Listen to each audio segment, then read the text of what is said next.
member on our website, overtake.gg.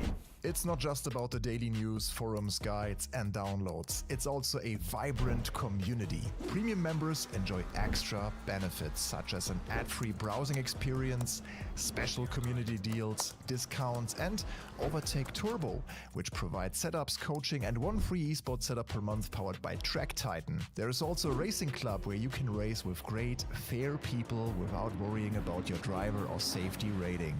And if you love unboxing sim racing gear just as we do, there's a premium member giveaway every month. You can win pedal sets, handbrakes, and nice steering wheels.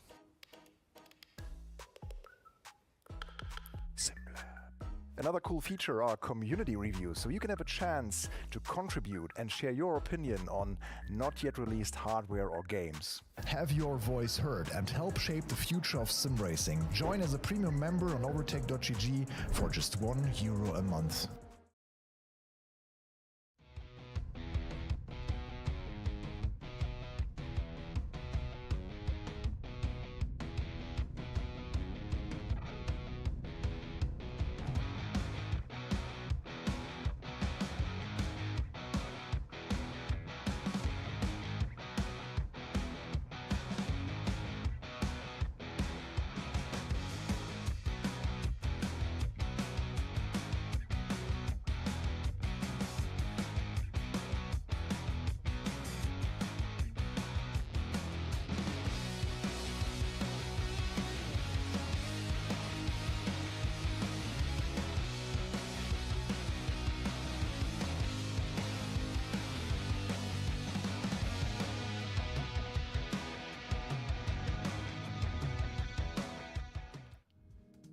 Happy Monday, everyone. Welcome to this live stream. Today previewing Le Mans Ultimate version 1.2, as well as the new content. ELMS Pack 2 with a brand new LMP3 car, and the new track in Le Castellet, Paul Ricard.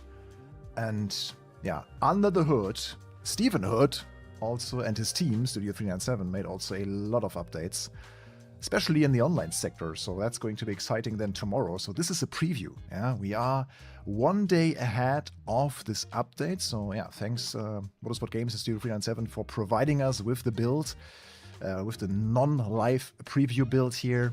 And yeah, tomorrow it will be launching. Yeah, and in case you already own the season pass, kind of, you will get this for free if you have the ELMS full season pack, so to speak. And otherwise, I think the pack is €9.99, and you will have one track, one car. And it's included, I think, also in their Race Control Plus subscription. So this is how you get your hands on it, and it will launch tomorrow. I don't know yet the exact time, but it will probably be around this time. So as we had this embargo today for 2 UTC or 3 CET, it will probably be around the same time when the update launches tomorrow. Yeah, and welcome everyone, by the way. Grace McLean, cool to see you. We already had a little chat here in the chat. Discover is also here. And then we have Positive Perception. Positive Perception, I don't know what you mean quite. Timed having a break from liveries. Roll on Ginetta. You will paint the Ginetta. I think the Ginetta only has one livery, so I think that will be very welcome to have people painting the car. No, the update is coming tomorrow. Kawe. Real Zuramaru says exciting update. It is. Yeah, very, very good to see that they will also implement a few things like anti-cheat. But yeah, talking about the update, we can quickly go through the changes. It's still like 6 minutes until I'm allowed to show you some in-game stuff, so we can, of course, check what's waiting for us there. In case you have not seen the wonderful video by the Le Mans Ultimate team themselves, with Stephen Hood presenting all the new changes. He even mentioned some surprises that we will maybe receive over Christmas, so let's see. Hello, Borat. Yeah, alles gut? Yeah, I think really the Ginetta, as far as I saw, only one livery. So because it was only one team running the car in ELMS, so yeah. Hello, Foxy. Okay, should we check? Because like last week, Connor had a beautiful article, really summing up all the changes that are to come. 1.2 to release on December 9th, so tomorrow. The Ultimate is closing out 2025 with a major content update. 1.2 packs fresh European Le Mans Series content. Heavy-duty physics revisions. Ooh, that will be interesting. Heavy-duty physics revisions. New online safety systems. Long-requested gameplay features. Yeah, such as the engineer. You have a new role in your team then, where you can have an engineer, and that's also possible in single-player special events. So not in any online race that you run alone. You can't have a sidekick there in every race. But I think in the bigger ones you can, so that's a good advantage, someone taking care of your pit stops and stuff, like you know maybe from iRacing. And they're also implementing easy anti-cheat. And that easy anti-cheat is, I think, the same system that iRacing uses. So that's good. Yeah, Paul Ricard, when I saw the track, I remembered that I was driving the track for a while. And I thought, like, what was this? Where did I drive this? Not in R-Factor 2, but turns out this track also was in ACC, obviously. And I remember LFM used the track, Paul Ricard, for their license test. That's why I had some laps on this track. Otherwise, to be honest, I'm not a big fan of Paul Ricard. But maybe that changes today. I think the ELMS version has some extra chicanes, so maybe it's a bit more interesting, but we'll see. And there's only one track layout for now, only the ELMS layout that they had. They will probably launch a few more layouts of the track once they are done with this ELMS pack stuff. I think the only thing that is missing now is the next pack, probably Barcelona, right? I think that's the next that's coming in January, or I don't know, early next year, I believe. Ginetta, yeah, the car. And I'm super happy about this because my big struggle with the LMP so far, LMP3s, was the seating position. So I didn't quite like being sitting on the right side of the wheel. So this is a left-hand drive, which is quite nice. Second LMP3 car has made its real-world debut earlier this year in ELMS, running also the same engine, Toyota V6 engine. Yeah, and here it is again. The price also for this separate pack for the car, $9.99 for track and car. I think it's a pretty normal pricing nowadays in sim racing. And it's also part of the season pass. Yeah, and then for free of charge, basically, is version 1.2 for everyone. That will affect every car except the hypercars. Is the physics overhaul. So the real road rework obviously applies also to the hypercars. So there's some changes on how the track surface is handled. And hi, René. René's in the chat, by the way, today with you guys. Yeah, I see there are a few people that are not big Paul Ricard fans, but let's see. Maybe it's well done here in LMU. Let's see how much fun it is. We'll start soon with an event where we drive LMP3 on this new track. I have to relearn the track, so we are learning together here today. Yeah, in F1, the track is as well, yeah, true. So, can we spoiler the Formula 1? Meanwhile, maybe not. Maybe there are still people who didn't watch the race yet, so we will not talk about Formula 1 today. Championship is kind of done, right? So yeah, the grip, how the grip evolves over time, and also the braking zones are refined. So in the previous update, it was the case that when you had like these long straights and these like some braking points had a different behavior than others, kinda. That's how I understood it. So how the rubber builds in braking zones and stuff is reworked. So the result is everything should be more consistent, more foreseeable, more forgiving. So if anything, it probably got a bit easier. Same goes for the tire model and also the implementation of temperature simulation for the wheel rim. That was not the case before. So now as your rim heats up, it is easier to contain the heat in your whole system so that the tire is maybe a bit more evenly distributed in terms of the tire temperature. So more predictable maybe as well. And then they also worked on the peaks, of course, on the peaks of your tire. So there was always this case when the tire got too hot, you had this moment of snap of oversteer and stuff. So yeah. And this is also interesting, texture streaming. For people with older GPUs that struggle a bit with FPS, they now have the option to have some texture streaming, so you can use higher resolution textures and dynamic resolution based on the distance, which is quite interesting. So the further you're away from the texture, the lower res it gets and stuff. So that's pretty neat. Yet having to test this in terms of how it really affects the FPS, and this is interesting. Online reworked. This is something we can't test today, I believe, as we can't go online. But okay, it is 14 UTC now, or 3 PM CT, so we can jump in game. But yeah, this is new badges that you will be assigned with going forward, and they were already measuring this in the background. So you will have, if you're a frequent online player in LMU, you will have such an icon tomorrow once the patch is out.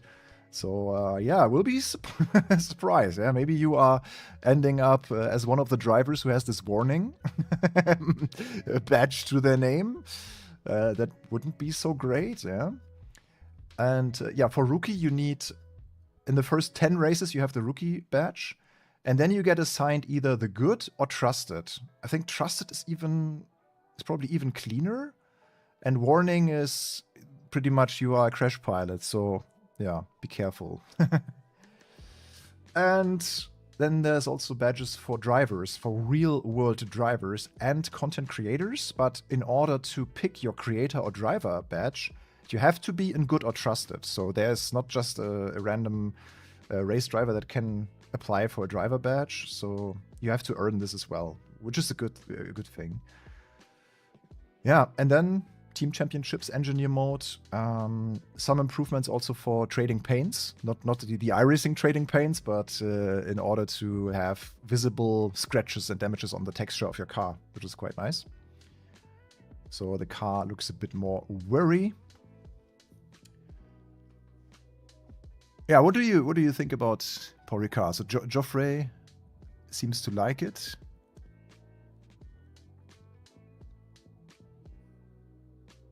The new rendering, if it improves FPS, yeah.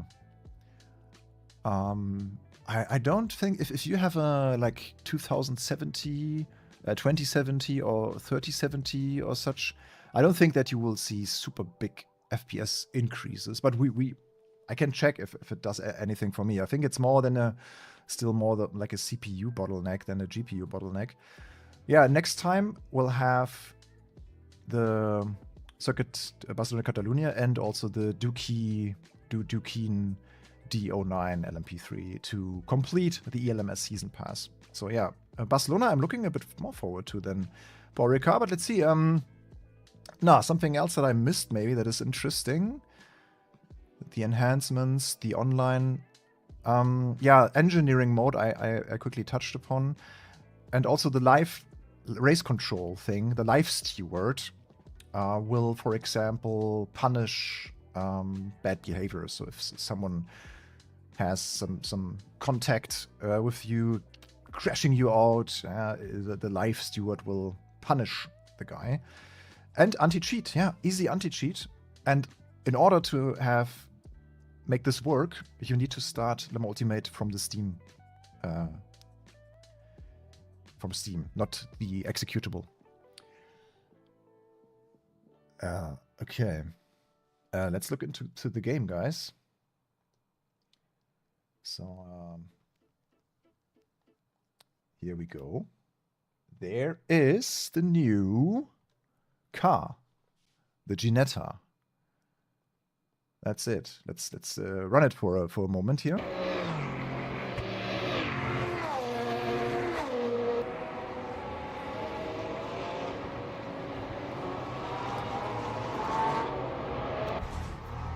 how it looks like from the inside.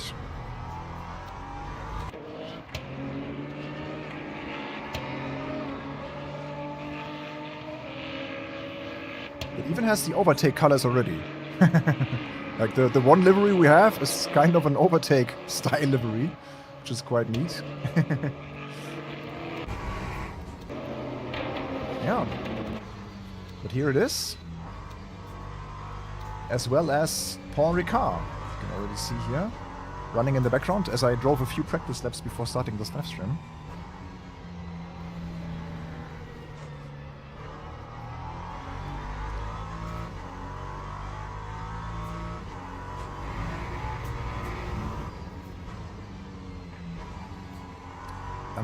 Foxy, I don't think that we already have the full patch notes for tomorrow. I don't think we have that. It's just a summary that Connor made for the 1.2, the new content. Yeah, so here we go. I wish they also had one of the wheel cameras that they showed in the trailer. But yeah, let's set up a proper event. I'm particularly interested today in the new tire model and how it feels like. So that will be super interesting, actually. How the tire can keep the temperature also from the heated up wheel rim. Patch notes are out. Yeah, we can check that in a second then. Let's first get a few laps in. So we can do a little practice run, listen to the new car, and then we can quickly go through the official pets notes, the patch notes, and then we can continue with qualifying and race. So let's set it up here. European Le Mans Series 2025, a nice multi-class event with GT3, LMP2, and LMP3. Here's the new track, Le Castellet. So as you can see, this is the start-finish straight here. The lower one is a pit entry. And then we have the standard Paul Ricard. But then we have on the long straight, I think some series are running this long straight without this chicane. But we have this with the chicane, which makes it more interesting maybe. And then a corner type that I just don't like. Super long right-hander going into a closing kind of left-hander. Another like slight right, long right-hander. So it's very flowy. It's more like Qatar maybe. But yeah, let's see. And here's the car. As I said, only one livery, 2025, because the Ginetta G61-LT-P325-EVO was only run by one team. And that was this one, DKR Engineering, number 4. Rocking the overtake colors, and the other car so far was the Legier. And they had a few more, obviously. Yeah, and then the third one will follow with the next update. Okay, let's jump into this car. Event settings. Let's opt for a... I mean, yeah, rain would be interesting, but we can test that maybe later. We can do another GT3 race maybe in the rain. Let's do it a little bit longer, like 30 minutes maybe. See how it goes. Yeah, 30 minutes. Progressing grip, the real road grip. 15-minute qualifying should be fine. We'll just drive a quick qualifying then. Yeah, AI or 95 maybe. Should be okay. Weather, let's make it warm and sunny. Okay. Should be good. Any more questions, guys?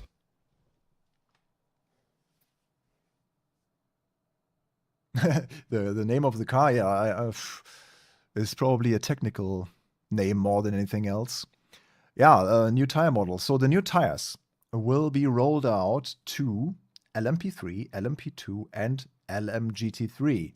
So they are not yet launched for the hypercars, as well as this mechanic of the heating rim. It seems like Studio 397 is still cooking something in regard to the hypercars. They said it will come in the January update, a brand new tire model also for the hypercars. So we'll kind of exclude them today. I will then focus on this new car and also the tire model for the GT3s maybe. So we will run this new track, but maybe also one of the existing tracks. So you can see now the new Ginetta logo here for the new car. Quite nice. Yeah.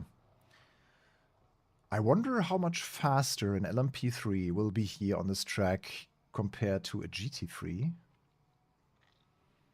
Yeah, quickly checking the setup as well.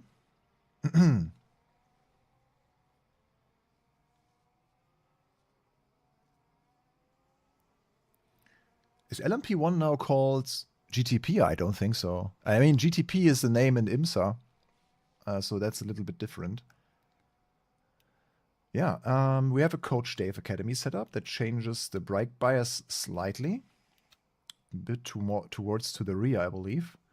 Yeah, let's test that. It also has TC and TC power cut as we know it from the LMP3, and the slip angle can be set to linked only. So yeah, there's not really an option. And a rear wing goes from 2.5 to 18.5. Interesting. And here on this track, as we don't have too many, I mean, we still have, I wonder if a higher rear wing would be good in Le Castellet, but let's keep it like that. Yeah, let's go. Let's go on track. Do you want to see the steering wheel quickly? I can turn back on the steering wheel and show you the steering wheel as well, but I usually drive like this with a deactivated steering wheel. Maybe I show you the steering wheel of the car because it's part of the car, so we should also show it, right?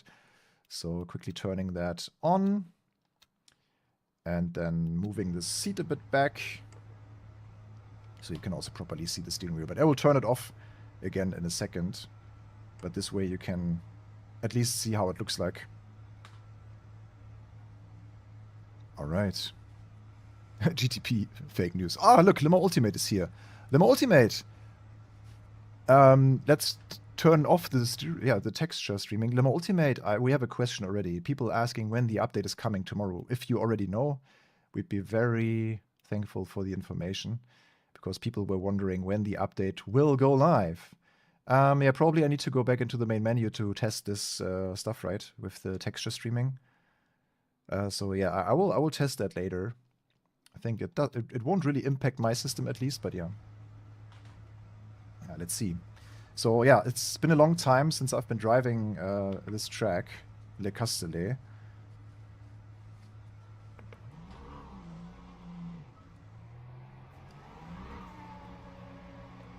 Yeah, so here's the steering wheel. I think it really only shows your tire pressures, your fuel usage, which is quite interesting.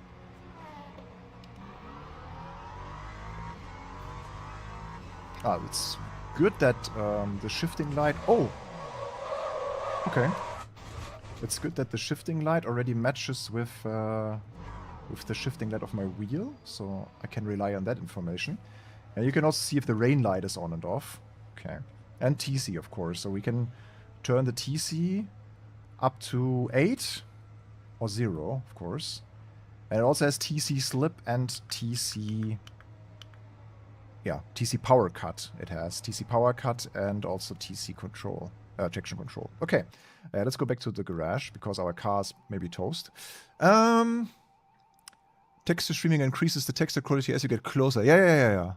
That's what I already read. Yeah, I mean, that felt a little bit like a Project Motor Racing moment, but I'm pretty sure that the AI will be okay here in the Castellet. At least when I had some practice laps already, it looked kind of nice. So let's hope that it was just a little exception.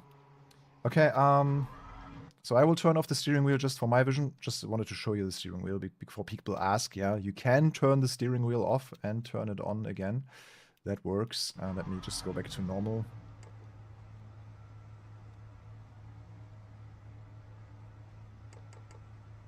Okay, a bit higher is always good to have a better view into the apex. Watch it back in the replay, yeah? Lol, let me grab an AI person. So yeah, first of all, really welcome here to Le Mans Ultimate. Let's check what happened.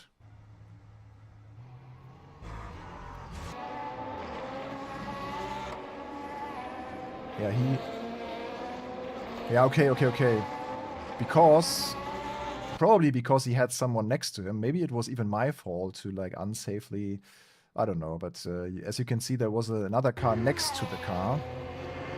That's why he maybe got a bit like, what should I do? Where should I go? You can see... this is an LMP3 and there's an LMP2 coming from this side, so there was no more space for the guys to be aware of a car leaving the pit lane. So that's maybe what happened. So as a player, you have to be aware of that, probably. Okay.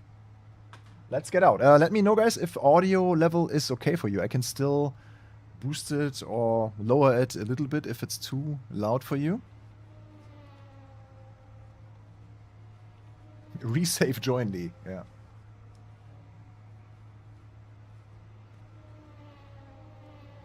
Distant texture don't get rendered in high quality. Yeah, we can figure that out. Let's just first drive a little bit and listen to the wonderful Toyota V6. Okay, we also have the tire graphics on now, so let's see how the tire is also developing over time. I think that Le Castellet is a quite left front heavy track.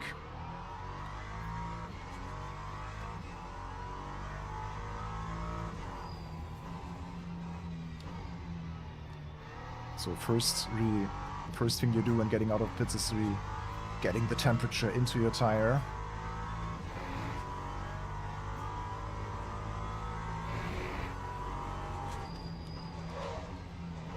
Yeah, no ABS, so have to be a bit careful there. It's a very tight right-hander. And it's also a matter of figuring out the track limits here. Because, yeah, Paul Ricard is just an asphalt, plain asphalt field, kind of. So yeah, it already was already calculating the track limits when I extended there a little bit to the right. Okay, that was a bit too late. This is the new chicane, or the chicane that ELMS used. Okay, then we lost the car immediately. But we were also not driving on the track. That's interesting. Yeah, like I said, this track we have to learn together. I probably need 2 or 3 laps to understand where it's going and how fast we can go in certain places. Yeah, it would be good to have someone next to me here, like another LMP3. Yeah, force feedback is already vibrating, so this one you probably have to take from the outside to the inside. That's this super long right-hander here.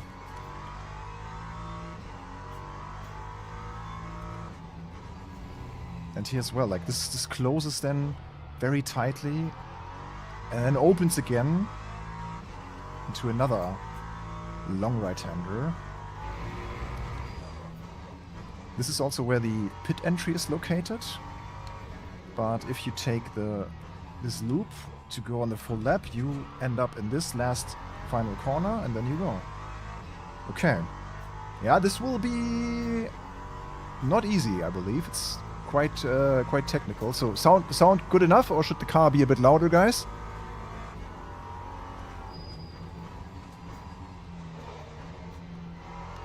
But it's very cool to see that Le Mans Ultimate is actually here to answer some of your questions, guys. That's cool. So now is your chance.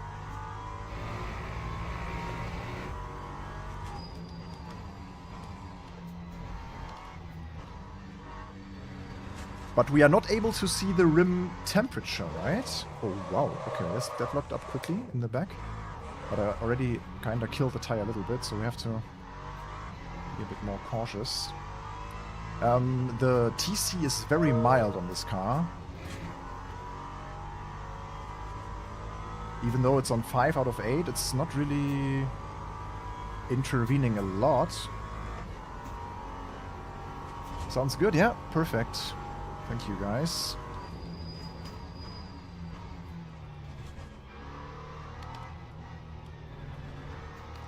Yeah, I probably also have to sacrifice the apex a little bit to have a quicker exit. Yeah, this chicane is interesting.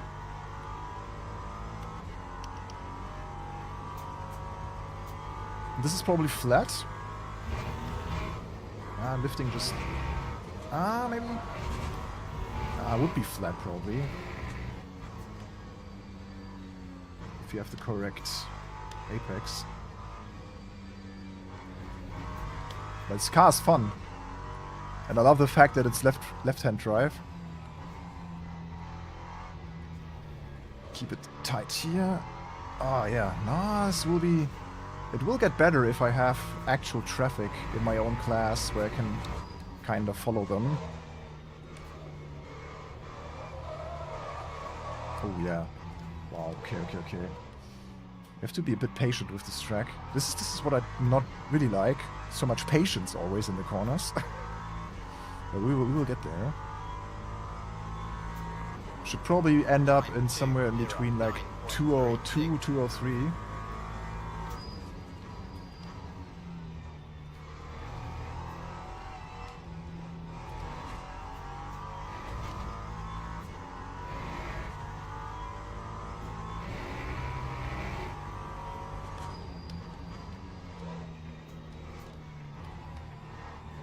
Okay, there's some faster LMP1 coming.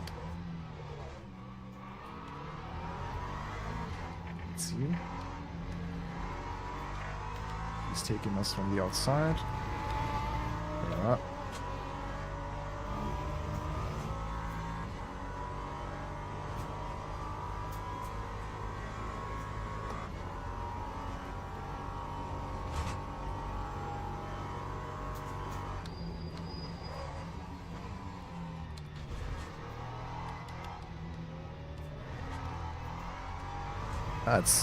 The tire feels good, but as you can see, we always have a hard time getting the temperature into this if we are not really driving on the edge. This will probably now increase our front left temp quite a bit. Oh, it's really hard to anticipate the braking point for this one.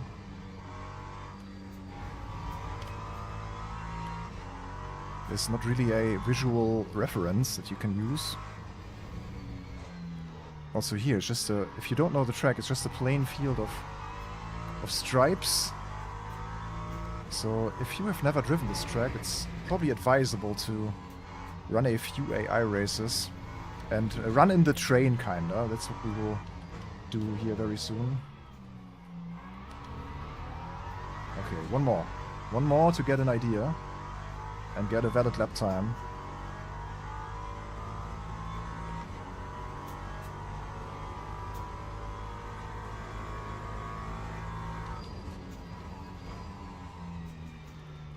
Can we stay in third gear or should we go to second gear? That's the question.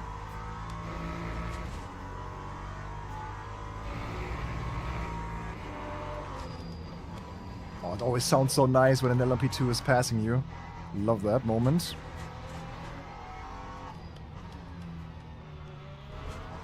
Okay, that got a bit better already here. We can use a little bit more track here. And then get a full throttle exit. Yes.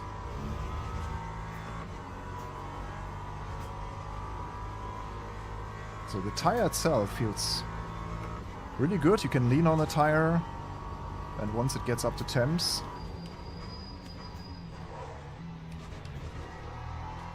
have to be a bit more sensitive with my braking. Okay, there was no track limit, so you can use a little bit of the curb.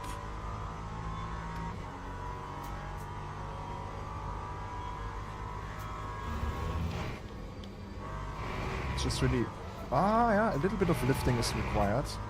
Okay, once I see the two pylons, once they come closer, they are a visual reference now. It's probably third gear, this long corner. We're going from out to inside. And, ooh, yeah, high curb. So this long... Then when the curbs end, you go left. Then you keep on the curb. And just this super tight right-hander, and now we got it. Now we have the first valid, somewhat presentable lap of the day. Here we go. Okay. It was not valid. Okay, was still invalidated, but I think we managed around 204s already. Okay, let's quickly jump into the qualifying mode. Career mode? What? Career mode? Oh, people had a lot of questions. This car wasn't funded by Race Logic. Okay. Yeah, it has a huge Race Logic device, of course, so you can see your delta every time. Le Mans Ultimate, can I change the screen of the Race Logic? Is there a setting for that? Do we know that? Is it in the controls? MFD page, we know. And also the pages. But I don't know if we can change this stuff.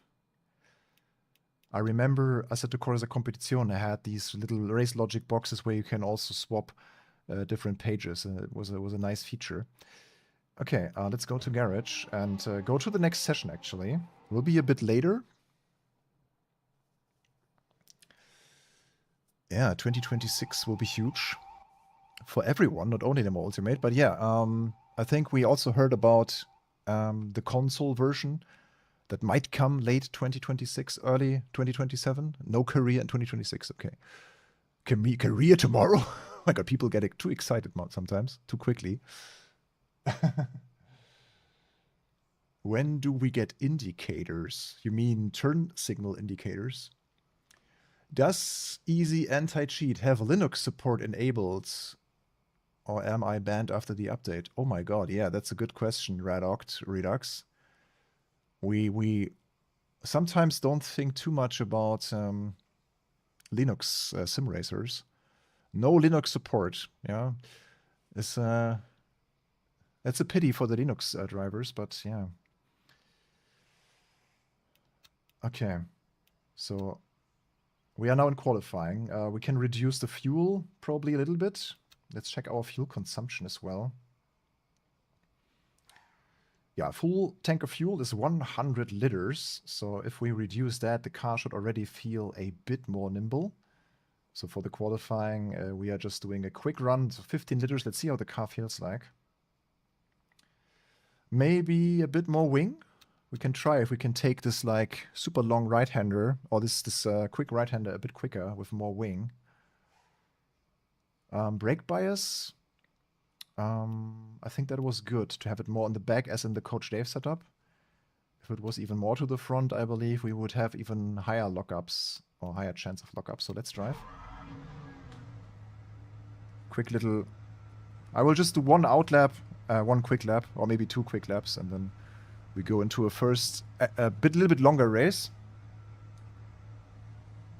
At least not right away, but just to be clear, LMU has never officially supported Linux. Yeah, fair enough. If it's communicated like that from the get-go, then yeah.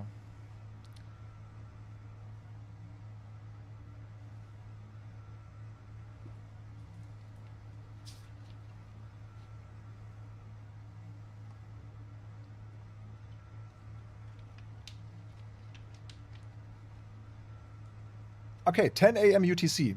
We now have a confirmation on the update release. Thank you so much, Le Mans Ultimate, for being here, for talking to people. And yeah, tomorrow 10 UTC, so 11 CET. So if you have a day off tomorrow, it's a good day to race Le Mans Ultimate. So let me know in the chat, guys. Write a 1 into the chat if you are a frequent online LMU driver. If you are a competitive LMU online driver. Like if you race it once per week, let's say, minimum, in the online lobbies.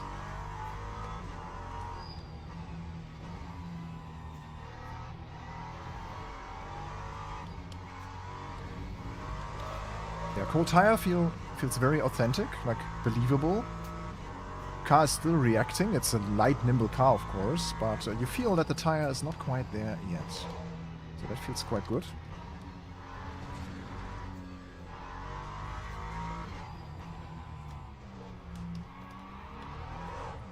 Yo.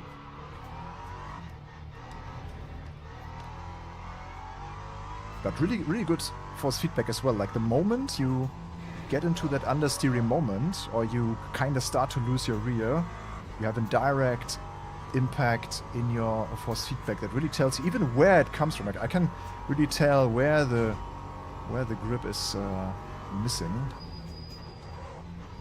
And now it was front right. It started to lose grip first, and it was super nice and quick. And I had a quick reaction, as you saw, to kind of prevent that moment of snap off losing the car. Okay, let's see if our bonus wing will help us a bit in this corner. So the more wing, probably, the less we have to lift in this one. Let's try how this works in third gear. Like the whole corner. Like here probably is... I was a bit too late already. I'm so glad I have my triples here now today. So I can really look into this. Like triples are so valuable in this... on this track even. Like here, it's a bit hard because the whole view is blocked by this giant A-pillar.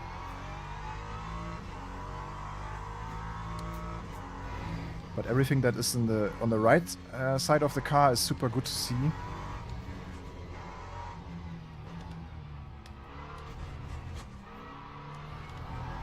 Okay, let's see.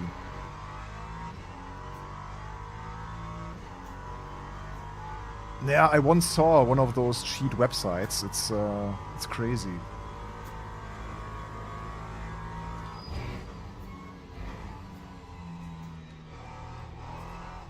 Was also a huge issue in ACC, if I remember correctly.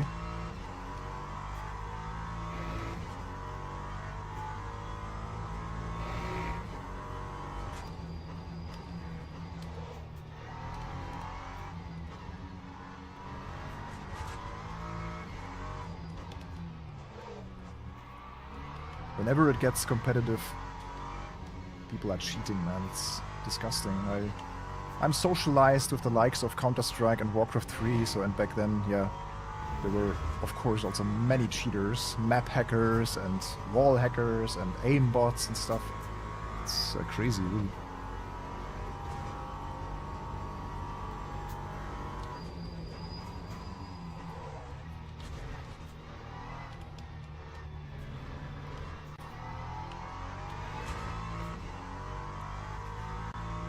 So probably track limits as long as you have the 2 tires next to the white line, you should probably be fine. Ah yeah, the rear view mirror helps here. So it's somewhat advisable if you're new to this track. Turn the wing a bit higher.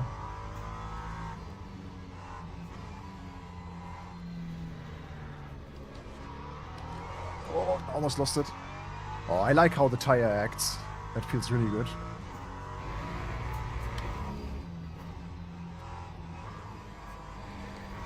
I kind of want to drive this track with a hypercar. That must be... Oh, bad apex. Yeah, it still needs probably the whole race until I get a good sense of the track. But as you can see, it's not so trivial to get the tires into the working window. Still considered cold, I believe. Like 60 degrees.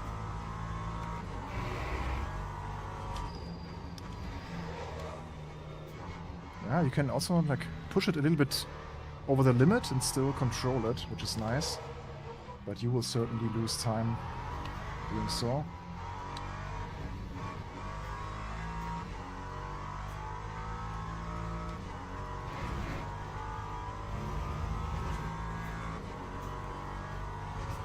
Yeah, you would say so, yeah.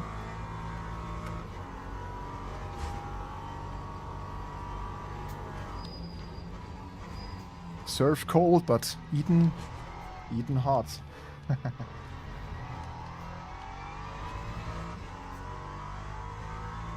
Okay, let's see.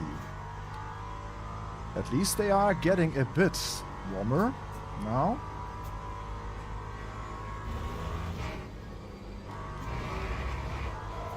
Yeah, now they work a bit better.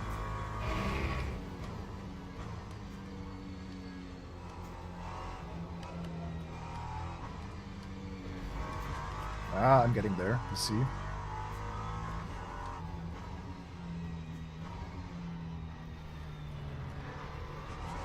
Ah, this is very dangerous. Okay. Yeah, I mean, it's fine. Let's start from the back. Let's see how we can... I think, like, if you look at our delta, we should be within the range of the class. So maybe let's just see during a start if we can keep up. Yeah. Any other questions?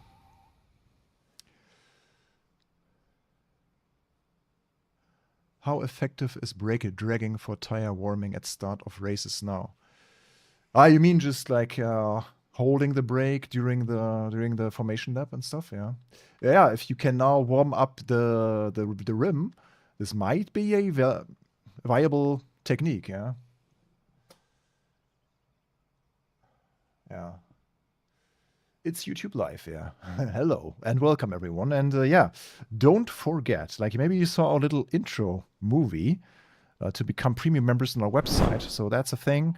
Check out overtake.gg. There's also a link in the video or live stream description, and we have a few very good benefits. If you want to learn a new track, for example, tomorrow it should be advisable to have this premium membership. It's just €1 a month if you go for the yearly plan. That's really, like, compared to other sim racing stuff, not a lot, right? But yeah, you can then have access to Overtake Turbo, which is in partnership with Track Titan. So it's a more than basic membership of Track Titan. So you can have your lab analysis and stuff, and you even get one esports setup per month. And this already helped me a lot to improve my lap times and stuff. So yeah, check it out. Link is in the description. And yeah, also don't forget, if you like our content, yeah, don't forget to like and subscribe to that channel. So all of your interaction, all of your activating bells and likes and stuff is helping us a lot. So let's go into this 30-minute race. So I will, of course, look at the chat a little bit, but not as deep as now. So yeah, let's have some fun, guys. And let's see how the Multiclass AI as well as the new tire model works here on the new track with the brand new car. So let's see. First, fuel, of course. We have 30 minutes. That might be, I don't know, maybe 15. I have to calculate now. What was the lap time? 2 minutes 03. So 2 minutes per lap.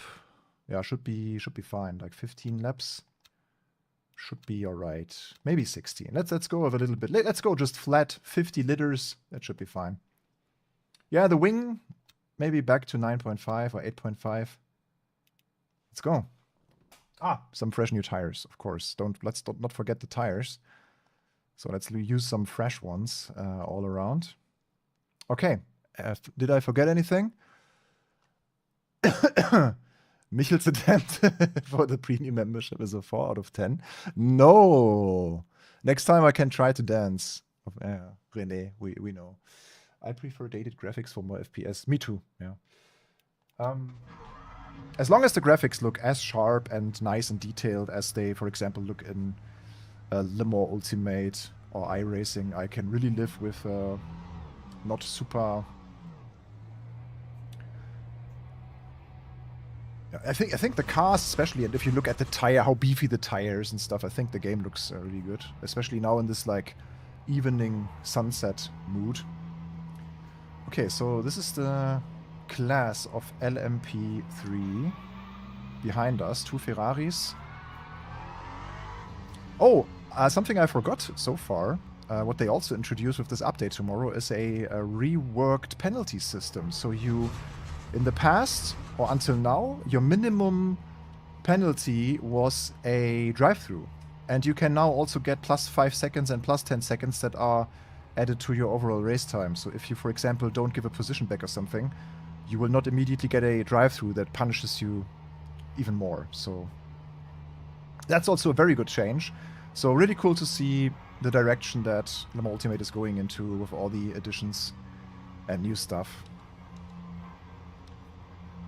Okay. Yeah, first few laps I have to be very careful, as I'm still not an expert on this track. Okay, speed limiter on. That's always a good advice for the race start. The AI is still running slower than the 60. Oh. Kind of slept the start. Yeah, so the LMP3s should be pretty close to us actually. Like if you look at top speed, but just in the corners, I think the LMP3 is a bit faster.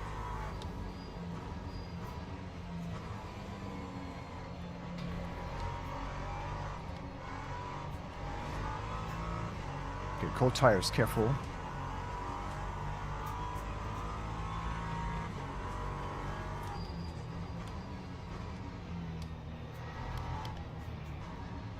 Oh, the GT3s are just behind us, wow.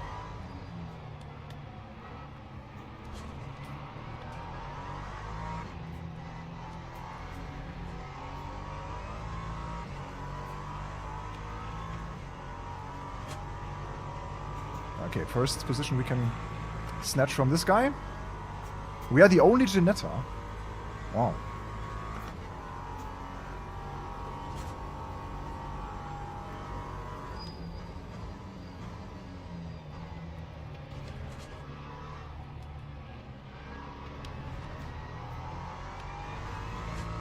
Yeah, I will be extra cautious in that corner where we had our little losing of the rear last time in qualifying.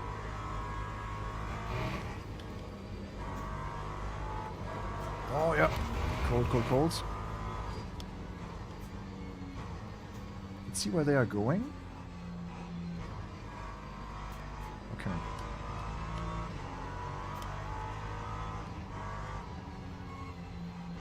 Downshift protection triggered.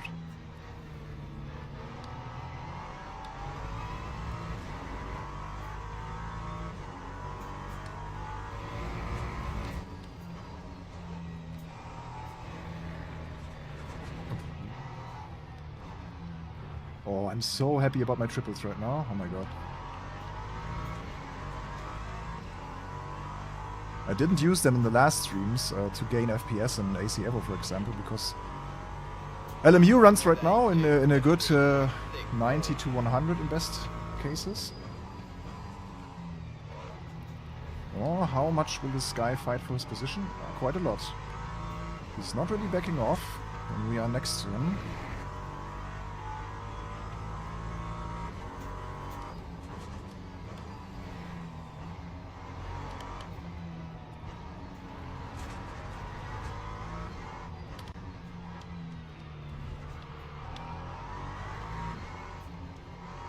Yeah, so it took a while, but after a lap now, we got rid of the LMGT3s quite quickly.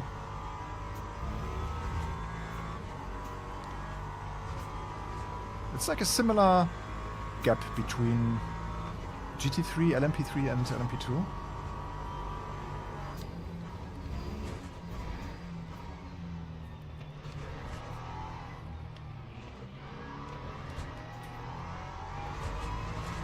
Okay, track limits. This was evaluating, but not putting a warning. Ah, he's already on the defensive line, as you see. Yeah, this is how he sacrifices now.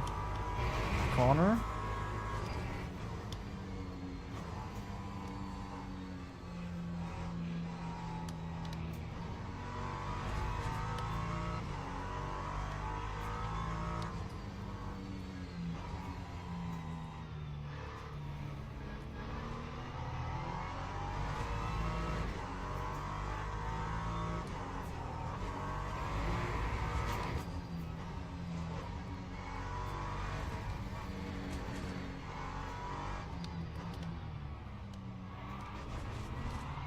We need to crack this guy, otherwise the field is running away a little bit.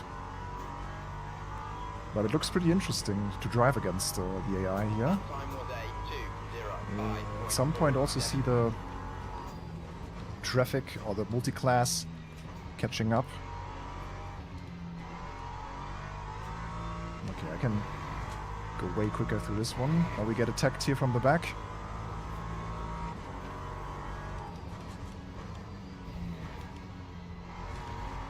Okay, opposite track limits. But not yet a bigger warning.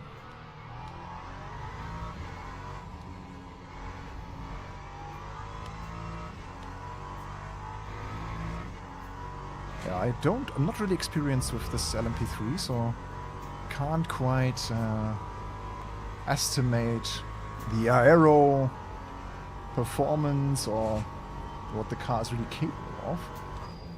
You have to learn that really while driving here, learning by doing. But I'm getting there.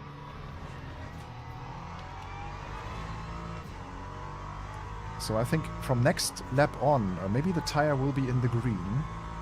But it takes a very long time, seemingly. But maybe once we are there, once our wheel rim is heat up, maybe we have an easier time just keeping the tire in the same window. But I wish we would be able to see also the... Yeah, I mean, there's no sensors, I guess, in real race cars either, to show us the rim temperature. I don't know if they have sensors on the aluminium or on the carbon fiber of the wheel. Would be interesting to see.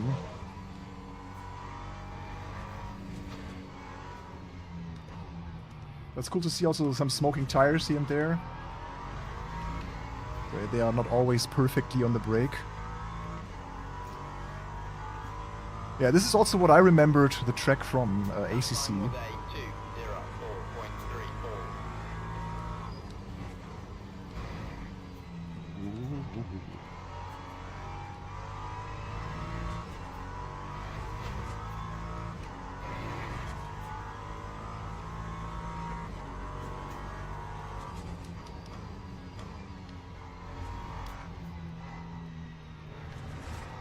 Yeah, like this curb.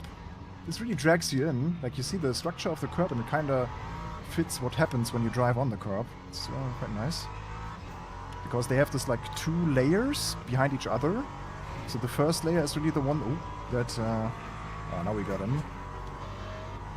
Also, look left and right. They have a little bit of a weakness in this, like, exit. Okay, let's try to catch up with the others.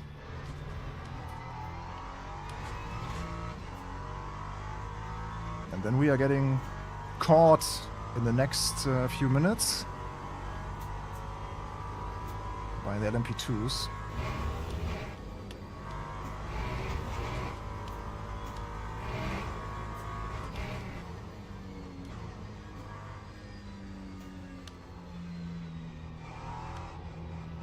Yeah, this track, more than others, benefits from the correct viewing distance or the correct angle that you look at the track. Like, look as far as to the distance as possible.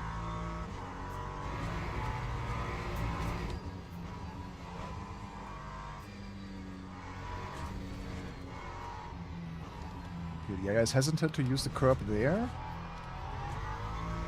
We're getting closer, just 1 second. Yeah, they are more like a train by now. So the top 6 are not really doing a lot to themselves.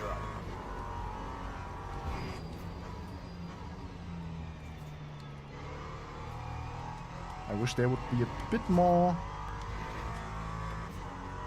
action between them.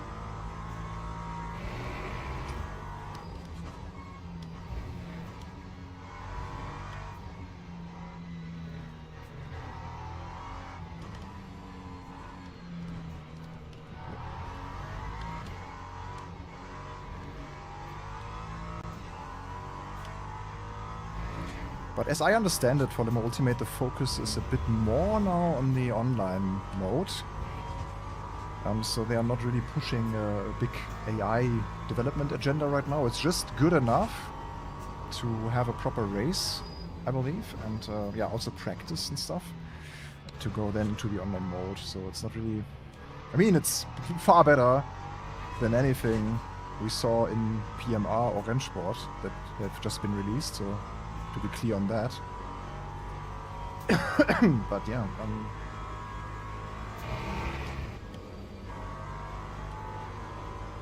we'll see also when the multiclass moment is coming. That's the most challenging, I believe, for any racing AI developer, getting this traffic behavior right.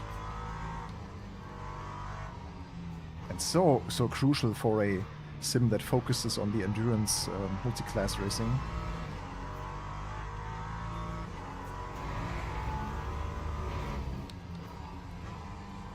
Okay, we are back into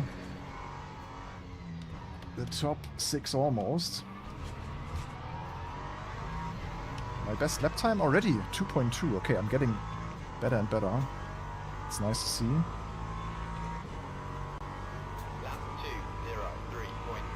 At least you can see, like, when you are closing in on them, they are starting to defend their line and to change positions. I wish they would also do that a bit more when they are between themselves. So that would feel a little bit less artificial.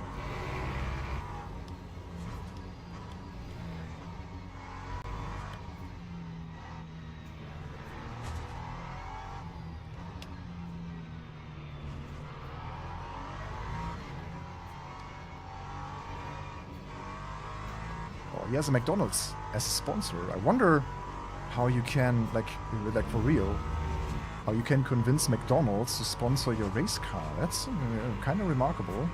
Like, he's really leaving the door wide open for us. Let's see if he defends now on the left.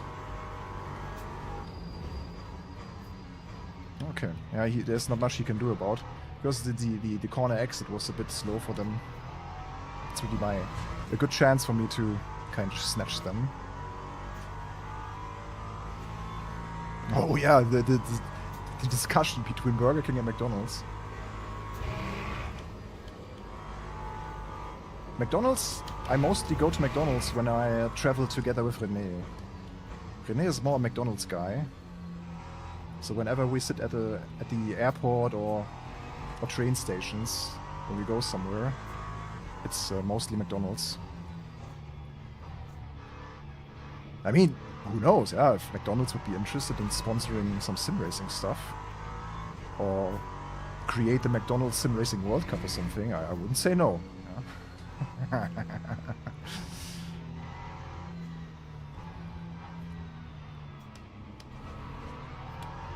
I mean, it's in general cool to see brands being involved in racing in general, if it's real racing or sim racing.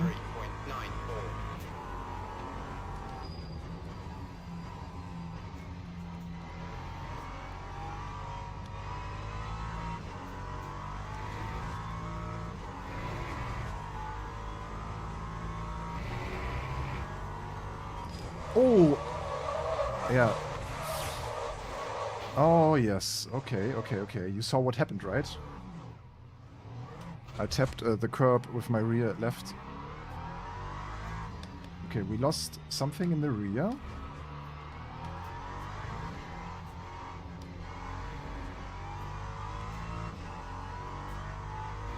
Let's see if the car looks... If we still have our rear wing. Whoops. Yeah, okay. It's just a minor damage. Impact was more on the side, but yeah. Yeah, under acceleration I tapped a curb.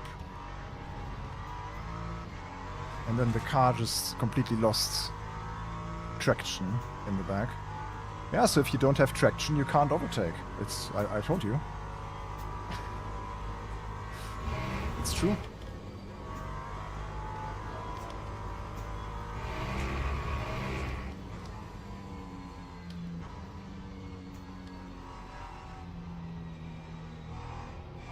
Yeah, third gear might be... Yeah, so third gear is totally possible. Yeah.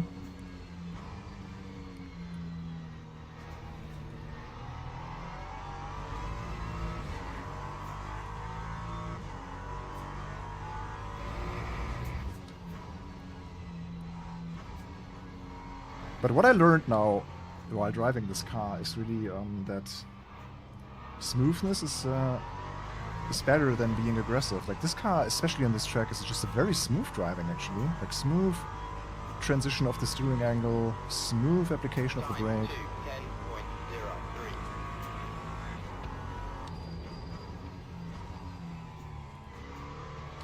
And coasting, a lot of coasting sometimes. But yeah, what it happened here, I believe. Yeah. Yeah, this one, like on the front. If you are too far to the left there and you brake, that was the case. Not the acceleration, it was the braking that killed my balance. So I braked with the front left, I braked on the curb, on the very left, and then my car got imbalanced. It was not under acceleration, no.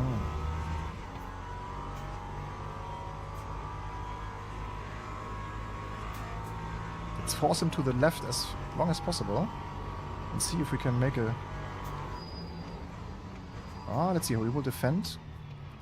Let's give him the space. Now he's backing off. If he really wanted, he could have defended this, probably. But we are also only running 95, so... the higher, stronger AI might be a bit more defensive then. Okay, let's keep it in third gear here, in this one. Just coast, coast, coast, and then slowly, basically with the curvature of this corner, applying the throttle, like linearly, because this is a linear, very linear power band. A lot of fun.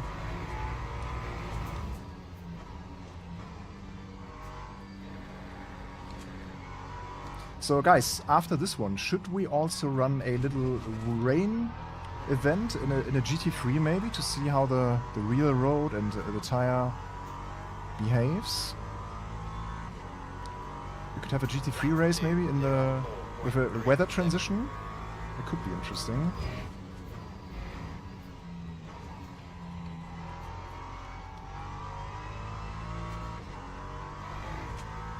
Okay, let's see again here to not ever repeat this mistake again. Yeah, here. Don't touch this curb on the left. Wow, under braking. You see, it's so valuable to watch the Overtake live streams. So tomorrow when you drive this track, you can already learn from my mistakes. Isn't that nice?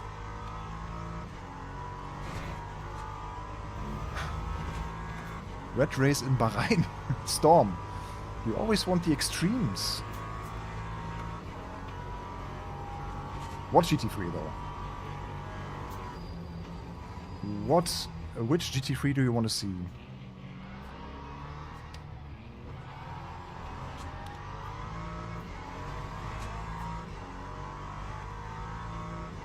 Yeah, I can imagine that on Le Castellet, fighting other cars in those chicanes can also cost a lot of time, so you really have to be like, you really have to develop those gentleman agreements during the race, where you don't lose too much time together. That's also the nice factor of endurance racing. These like alliances that come up and go, opportunities that come and go during such a long race, or during a longer race. I mean, this is just a 30-minute race, but still. This guy here, Adcock, that's a brilliant name.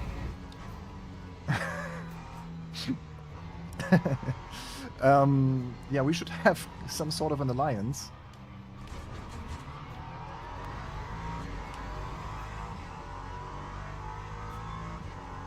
Imagine your name is Adcock and you work for an advertisement agency. That time was a 2:04.75.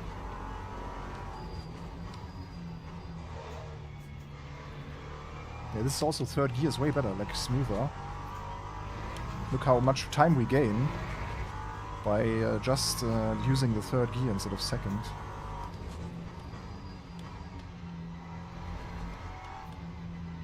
Okay, I feel more and more secure, so we can try to play a little bit with the track limits next to see where it would actually give us a penalty or start calculating into the yellow. Like if we now try to overtake like this. Oh yeah, illegal pass. Yeah, okay. This doesn't fly, seemingly.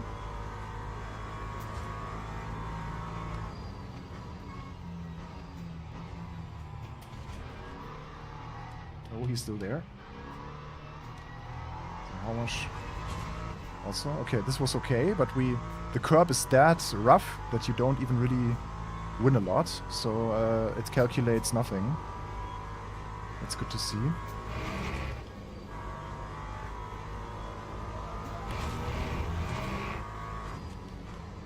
Wow, the curbs feel so good in the force feedback. Love it.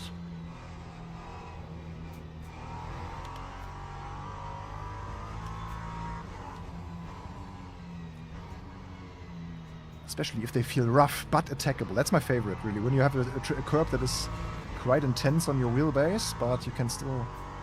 or you have to attack it even. It's lovely.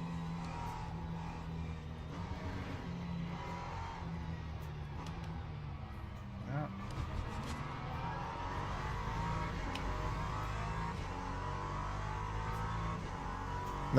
No, exactly. GTEs and hypercars don't have the tire update. I think not even the warming of the rim. I mean, that makes sense. In order to roll that out for those cars, you probably have to do some adjustments also to the tire, so that it works together, kind of. But as you can see, it's not that easy to...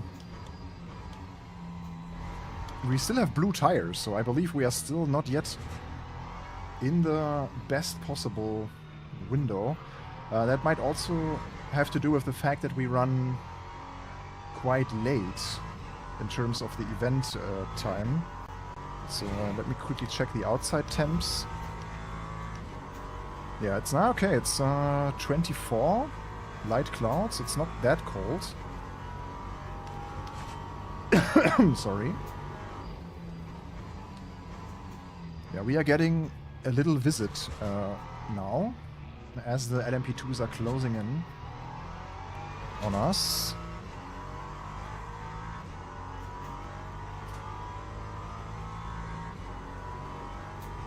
Illegal passages like London noise.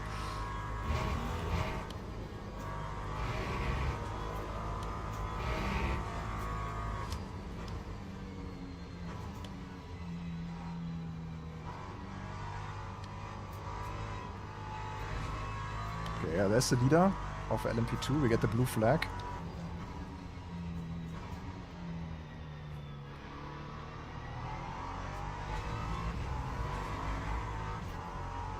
But that doesn't mean that we have to get the F out of the way. It's just an information. So in case you wonder, in Multiclass, you don't really have to like drive to the... leave your ideal line. No. It's on the higher classes car. I mean, you should respect them. That's for sure. You shouldn't stand in their way. Just make sure you continue driving as you would.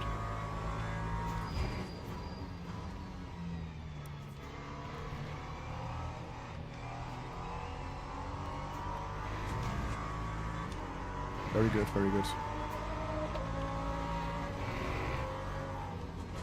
Yeah, he's not risking even like taking the other guy as well. Like he was like, maybe it's too close to commit for that gap.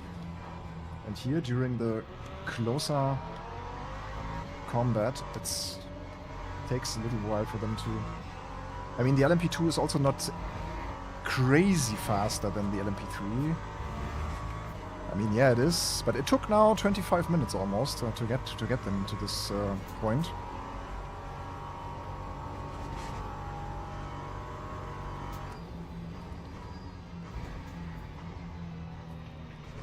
It's for me really hard to... It's a bit harder to identify LMP2 versus LMP3, so sometimes you could mix them. But you can at least see them in your relative. I can turn also my lights on as it gets a bit darker. But let's see how good the AI is now taking this. Yeah, they are a bit cautious. Like they could have.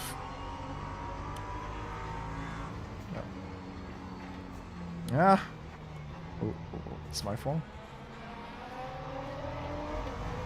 Yeah, overall I would say this is a really good multi-class AI. A bit cautious sometimes, but Yeah, better than overcommitting. So that's fine. So what's fuel like? Yeah, fuel is okay. Just got enough. Oh yeah, historical content in the Ultimate would be the dream, really. I agree.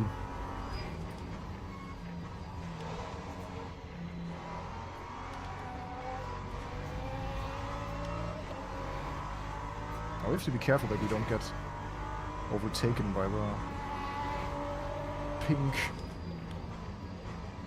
and yellow LMP3.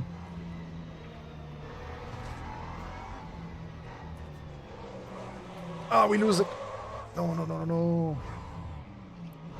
Oh, no, we are back in the field. Okay, okay, okay. That's unfortunate.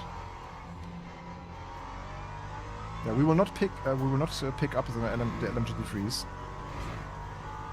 I don't know really what happened. It was just a little bit too early on the throttle.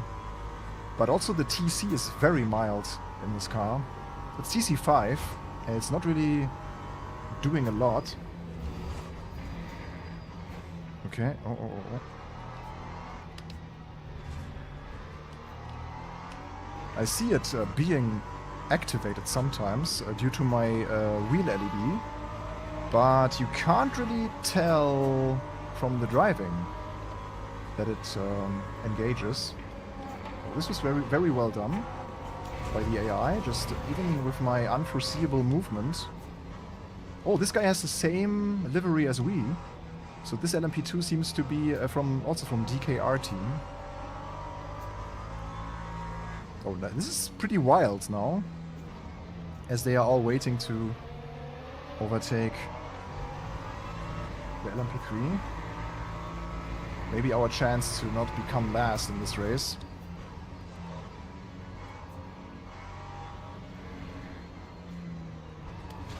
Yeah, now they have a bit of a hustle here. It's not always perfect. So now, as we go to the straight, they have an easier time. Lap 2, 10.09.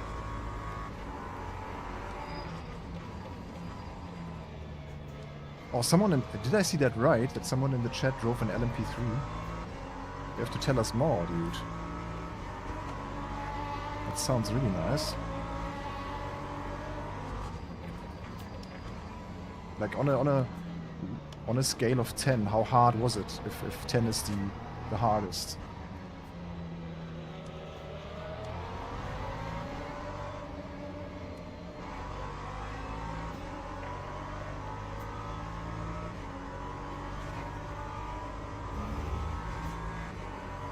Or did you drive it in a sim?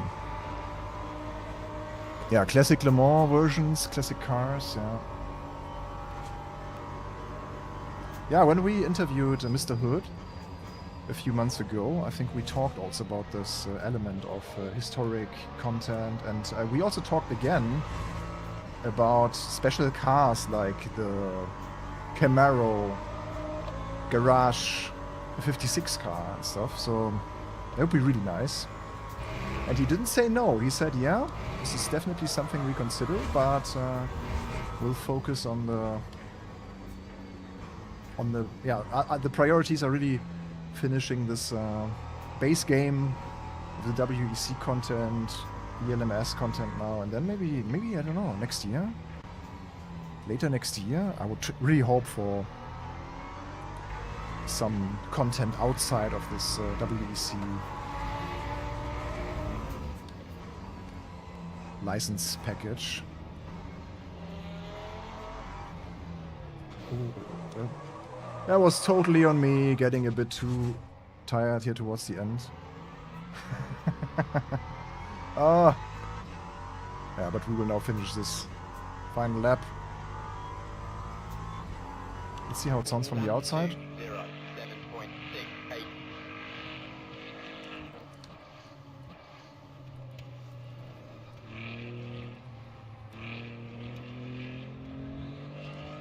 That's not really my perspective.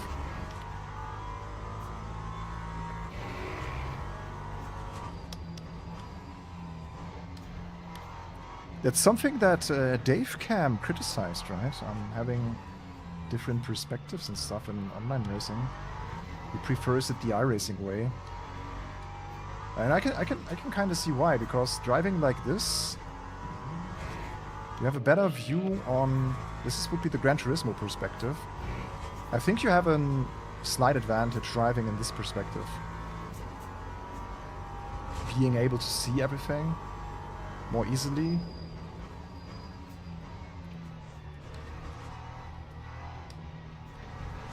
Yeah, better feel for track limits and apex and stuff. Yeah, I can definitely see this is of course more immersive, and this is by far my preferred view, having this realistic feel like being in the cockpit. But yeah, I can see why people don't like it in online competitions, that people can use these perspectives. Or can we still get a position? This car might have some damage.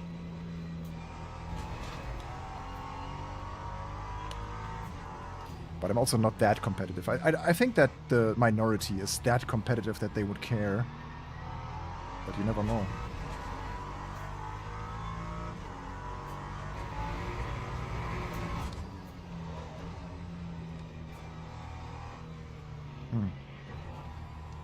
Yeah, I will not force my way now to this guy.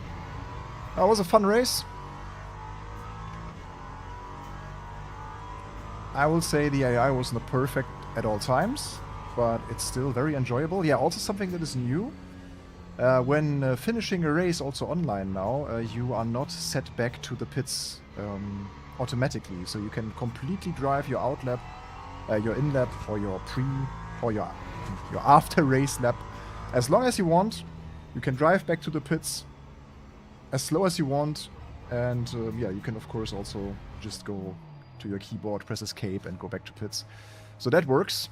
Okay, chat, how do you feel so far?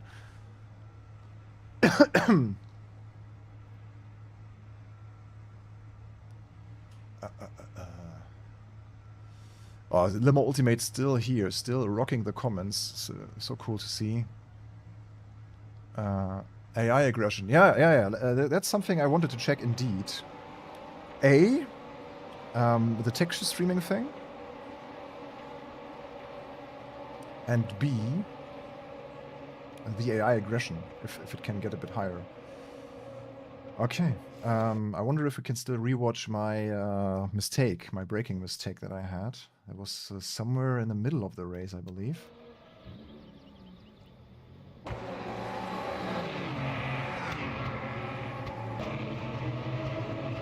Okay, I think it happened somewhere here. Yeah. Let's see what happened.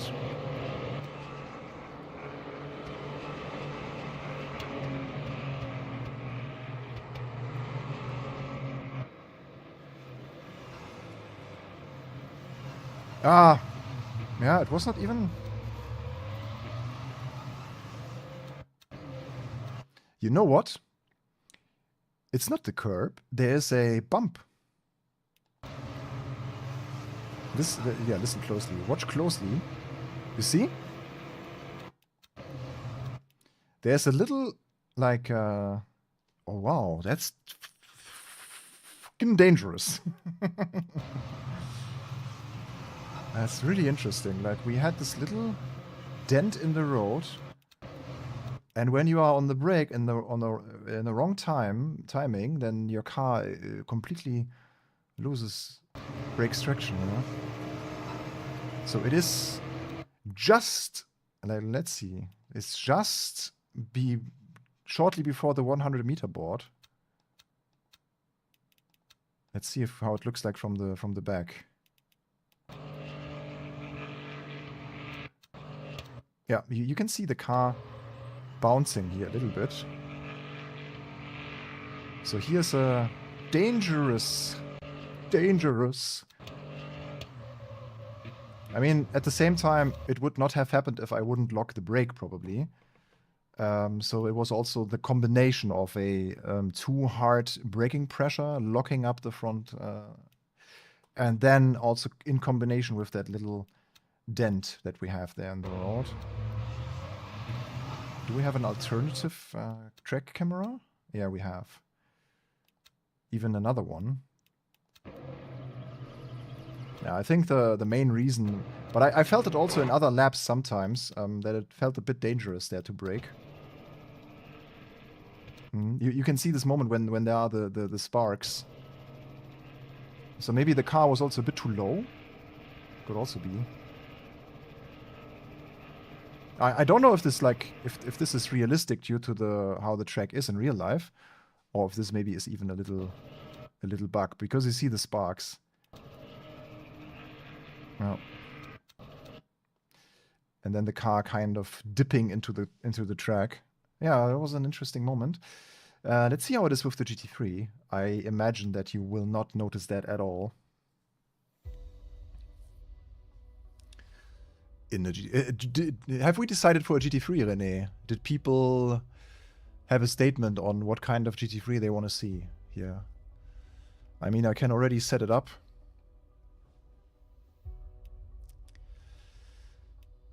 Like the general event settings.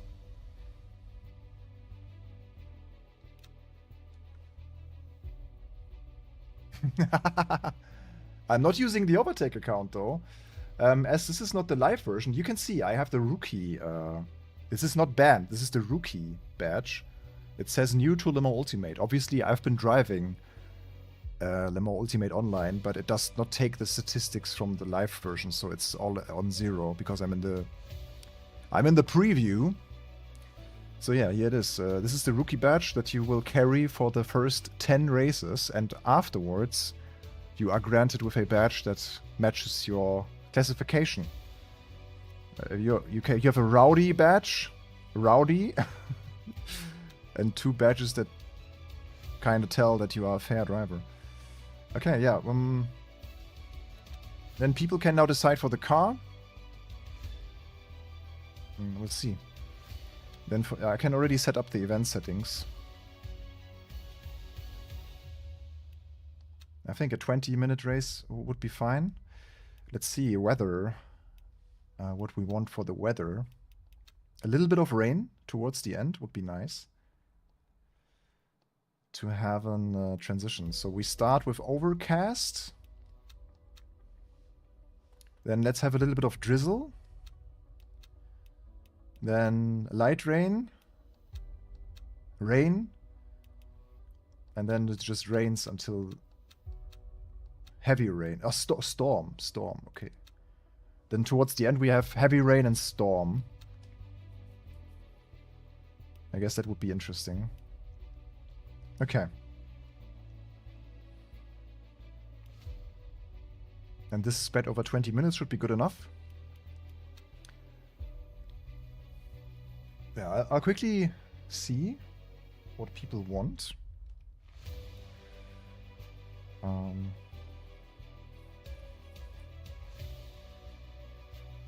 Yeah, I'll give you a little bit of time, like 1 minute. I will be back in 1 minute, and you guys can decide for the car.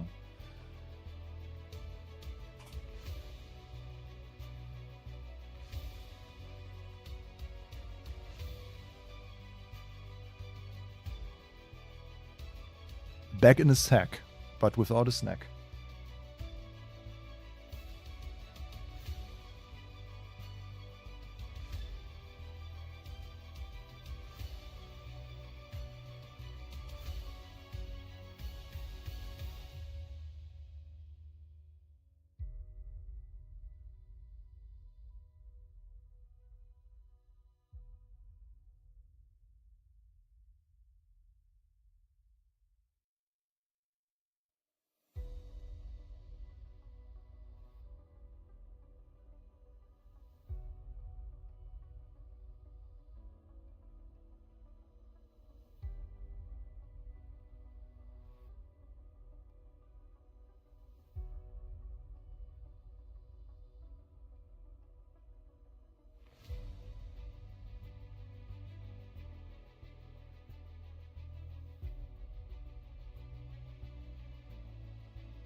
I will say that's kind of funny. I think René accidentally influenced the live stream in a way that people vote for the Mustang by giving them the warning. Yeah, the probability I have to change, yeah. Then we have to also change the event type to an WEC event instead of ELMS, but that's not a problem. That's okay. You guys want the Mustang. We go for the Mustang. Just have to start setting it up again, which is not a problem. So we need to be in WEC because the Mustang is not in ELMS. That's why. But you can also run Paul Ricard, of course, with these cars. So yeah, let's see how that works. So yeah, Mustang it is. You guys have a good taste. Love the Mustang.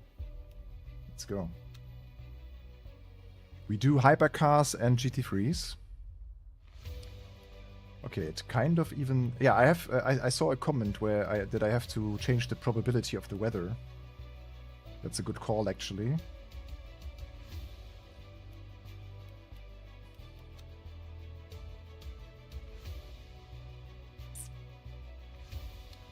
Okay, it saved. It saved it. Yeah, we set it to 100. Oh, by the way, a little life hack for Le Mans Ultimate, in case you didn't know. You can press your right mouse button to decrease faster. So if you click with your left mouse button, it's an old trick that I'm not tired to tell you. If you click left mouse, it only increases in 1 step, and if you click right mouse button, it increases in 10% steps. I think there's also a way to do it with the middle mouse button as well, but that doesn't work with this Logitech K400 keyboard, so yeah. But that might be a cool party trick. And we also wanted heavy rain and a storm. Yeah, if the Ultimate is still around, I would love to have the event settings that they are kept. It's always reset kind of per event. Yeah, cool. Then let's give it a run. We should also practice rain, by the way. That would be a nice idea. Before we do a race and are totally surprised by how it's driving. So let's start in thunderstorm, actually. Let's start with the thunderstorm. Okay. Let's go.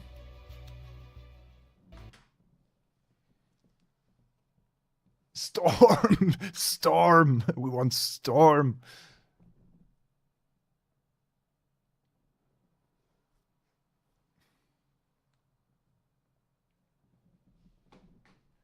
Yeah, that would be really nice. If it would just keep the event settings every time. Please give us the ability to create and save different wheel profiles. Oh yeah, indeed. Wheel swapping. I mean, that's not so crucial, I think, in the Ultimate, as I feel comfortable using a Formula style wheel with basically every car.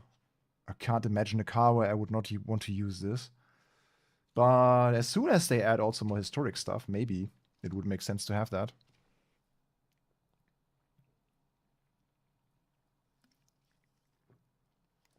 The only storm I want is the Lister storm.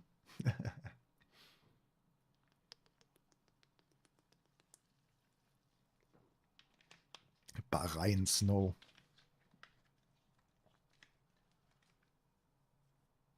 Yeah, it was the first time for me this year going into a desert in Nevada.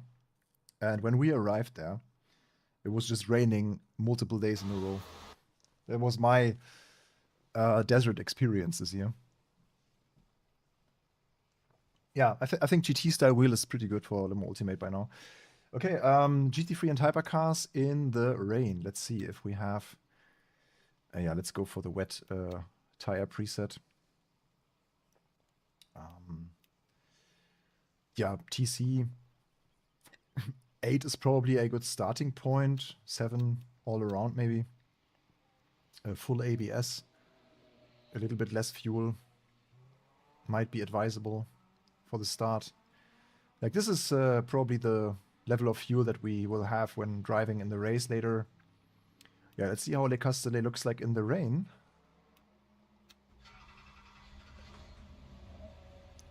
Lights on. Wipers. Wipers on auto.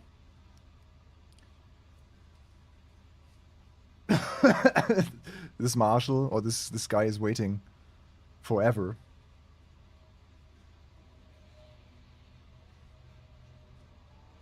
Yeah, wind simulation. Not quite sure about that actually in the Multimate. I know R Factor has it, like different wind directions and stuff. So when you run race laps, you can run an app that shows you also the wind strength and the wind direction. Yeah, my thoughts about Paul Ricard. I'll stay with my opinion that this is probably not in the top 50% of my racetracks. But I mean, it's always good to have more variety. So this real road should also affect the rain and rubbered line. The good thing is that the tire in the wet already has a good temperature, but the brake certainly doesn't. So we still have to warm up the car a little bit before pushing. Yeah, let's follow the Lexus. Or let's try to follow the Lexus. Yeah, these puddles still do not have an effect. Like this is still like a visual gimmick, not a real 3D style puddle, I think. So yeah, there's no aquaplaning if you run over such a lake.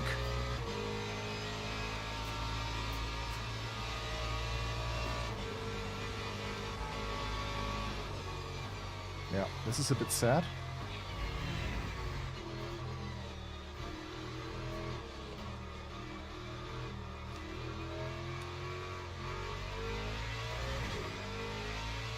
But as long as the rubber line is more realistic now with the update.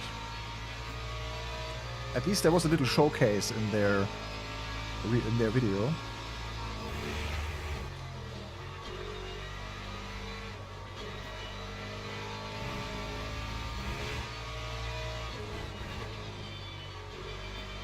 How the grip kind of develops over time on the rubbered line. So you have to sometimes...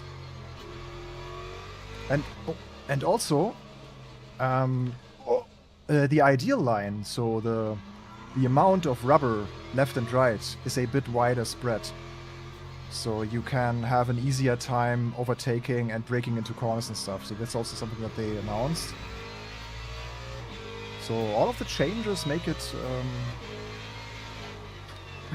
more predictable and sometimes even easier to handle stuff without affecting the driving physics too much. So it's just a little bit, I think, just for the competition aspect, some really good changes.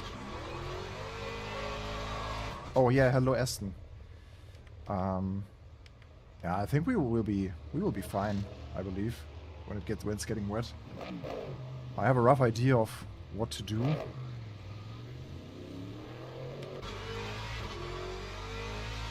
Yeah, let's go into the dry qualifying to see how it handles there. Return to garage. No, there's only the ELMS layout for now. So GT World Challenge layout might come later. This is something that they announced, having, like, same with Silverstone, where they add more track layouts later, or at a later date. So I guess everyone that owns the track will get those for free then. Yeah, let's see now, because I can't really judge FFB yet, because I have not been driving the LMP3s too much. So I will have an idea now when we go dry. Okay, let's see. Okay. In the dry, we can go 6 even to get an idea. Just give me 2 or 3 laps. Also to see how the tires are now feel different maybe in the G3 car.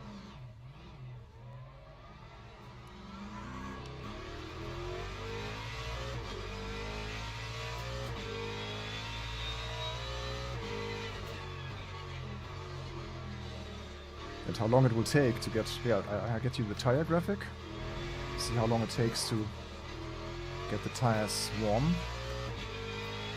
Right now we have 25 degrees, which is horrible.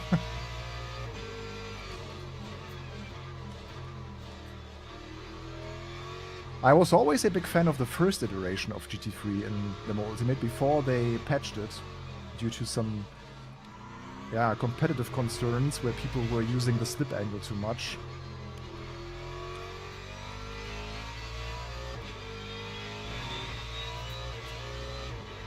Now they rolled it a little bit into another direction again. I'm not quite sure what the changes are really in detail for the GT3s. Yeah, Le Mans Ultimate just said it. 2 more layouts will come later.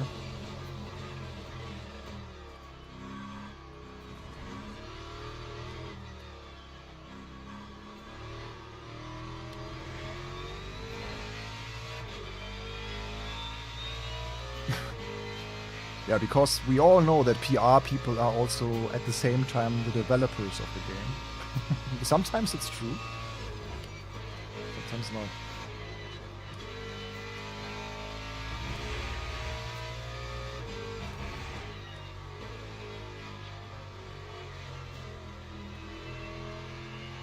Oh, this is Patience Corner.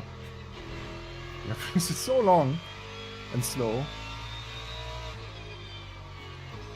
This is why the track is not really in my favorites, because, yeah, long, slow corners. Especially in GT3s, this is a bit, I don't know. I just also don't like to drive GT3s on Qatar, for instance. The cars just feel...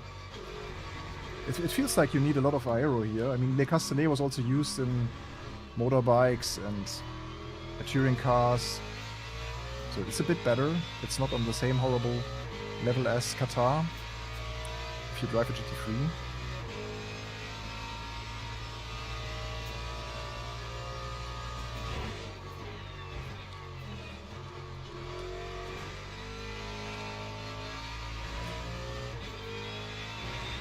Yeah, from like 50 degrees onwards, you can feel that the tire is getting into life. And like I said, the GT3 does not care about this little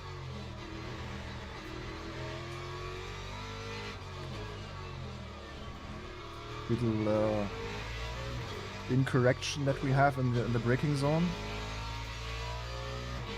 You don't feel it at all. Oop. Oh, there was a track limit this time.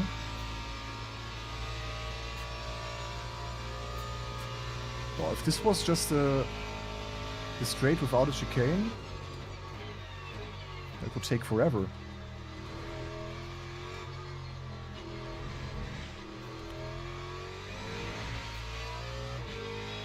Yeah, but as soon as the tire is getting into temperature window, it feels better and better.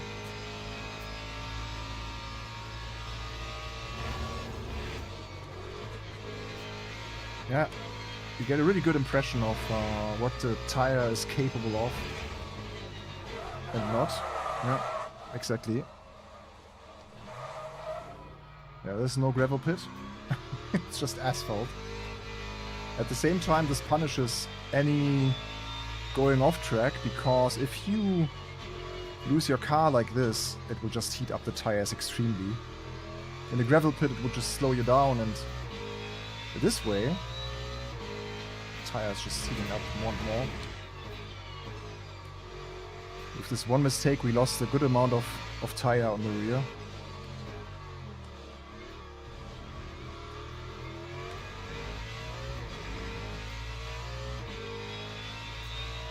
Yeah, but this track and car combination feels a bit like driving a heavy SUV in the Nordschleife.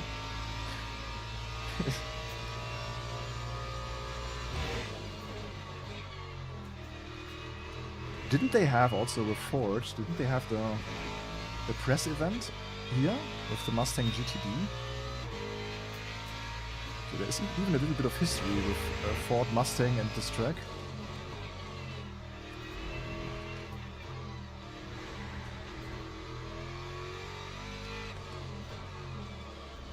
No, it's not that bad as soon as the tires got more grip. You just have to be very clean, very aware of what your car is capable of and not. So it is quite challenging.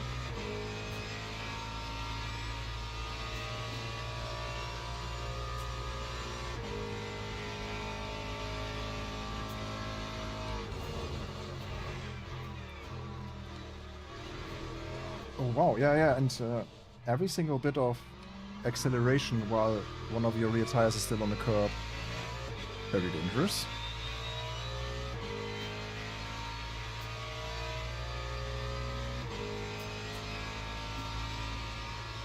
Yeah, Barcelona is the next track with the third part of the ELMS content.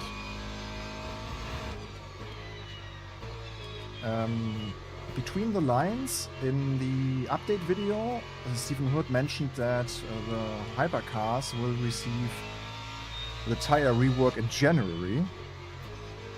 I don't know if that's already also the confirmation on the release date for the Barcelona track.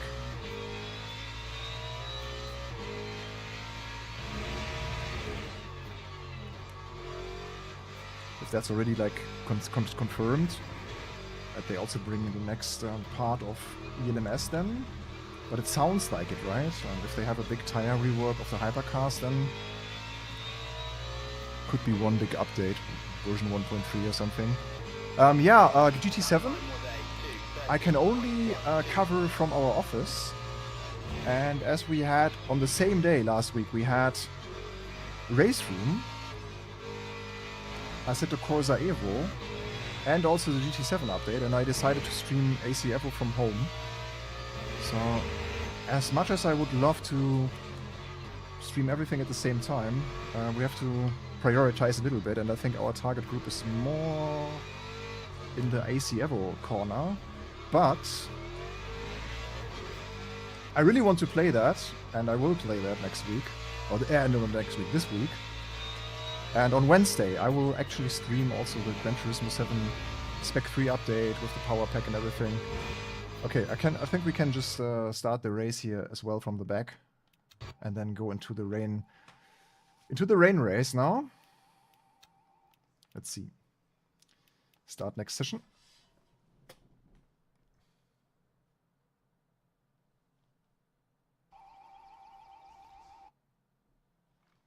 Teams and drivers go to the grid for a race start.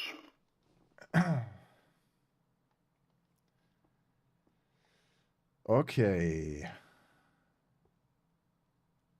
Again, the lap times are a bit slower in GT3s.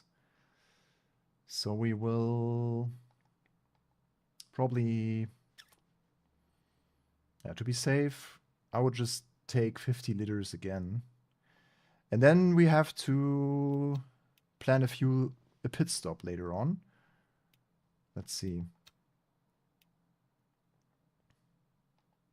50. Okay, 17 laps is more than enough. Yeah, so it should be okay. And it would be advisable to already set up the pit strategy. I can do that during the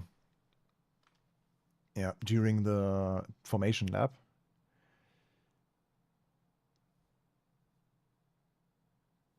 Yeah, all right. Yeah, let's see. GT3 race.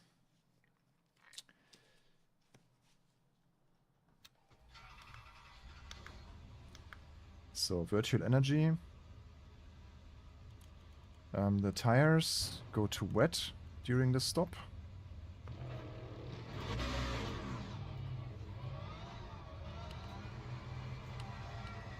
It's already raining. Wow. But everyone is still on medium tires, so let's see how the AI is also pitting them.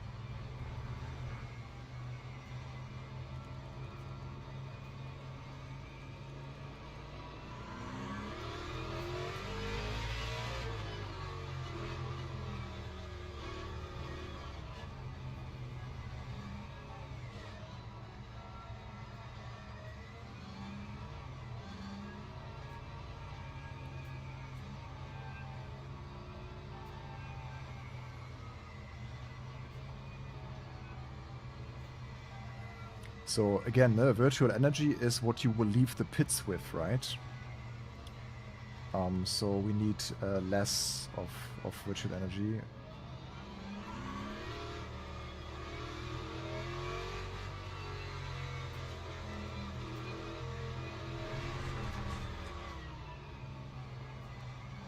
Yeah, we probably don't need anything in terms of virtual energy, so... Okay, speed limiter on. But I still don't like us that the AI is going slower than the pit limiter. Green flag, green flag. I wish they would also be like flush at the 60 kph mark.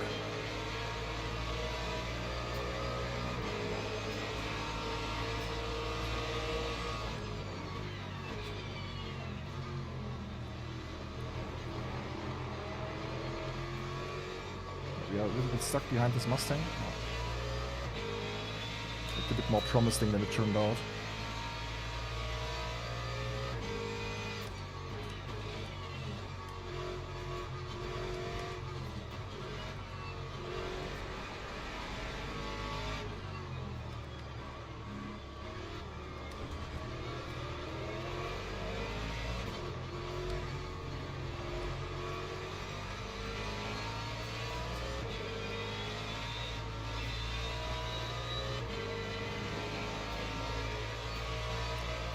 FPS are pretty low. 50. That's not good. Oh yeah, it's rain and dark. Not really the best for the performance in LMU. So I would have to turn down the visible cars first to get a bit more out of it. Now it's getting a bit better as the field is spreading a bit more.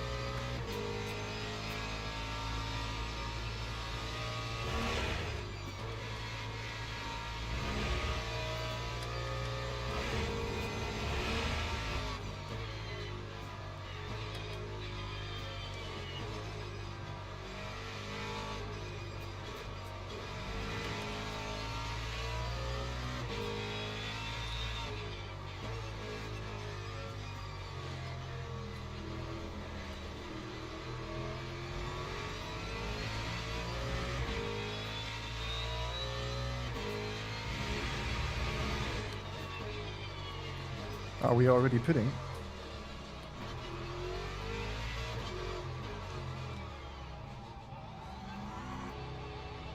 Oh, track limits. Drive-through. Oh, shit. I didn't know that it starts so early, but yeah. Yeah, with the drive-through, I think we should start this again, no? Okay. Okay. Everyone is pitting. Yeah, I will just quickly start that again. We haven't seen anything, right? Yeah, let's just restart it. That was a bit messed up. I didn't expect us... I mean, I could have stayed out. Maybe it's even advisable to stay out for one lap. What do you think? Like, we should just try this, like, overcut.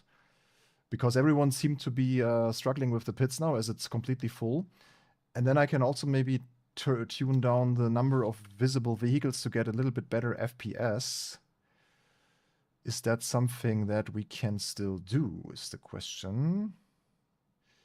Maybe not in this... the AI aggression. We also wanted to hire that. Just did that, okay. Yeah. Yeah, we can reduce the visible vehicles to 15.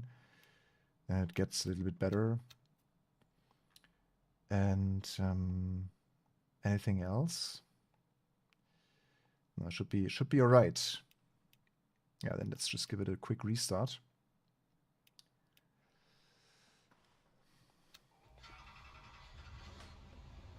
Yeah, because I was exceeding the track limit. That was the problem. Okay, headlights are turned on. Then we can already set the wet tire. Okay, so the AI will probably go again for the first lap. So it's also everyone is using the same strategy, it seems. And then we don't need the full virtual energy. We need only like 15 laps. And then let's see what the game actually says. Like in this... in this information MFD page, you can see the track information. And it says high grip. So that means it's not yet considered as wet. Let's see how long this will take with the drizzle and the light rain. Okay, here we go again.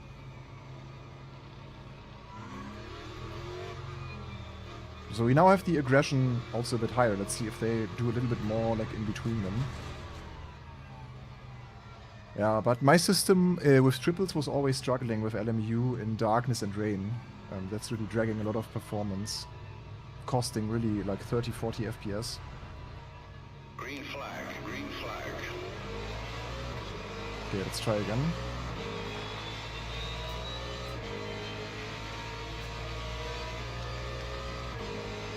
Oh, we have the used tire now. Doesn't really matter. We changed it pretty early on, so we can use a little, quite some track. Yeah, okay. With the high aggression, they seem to be a bit more active.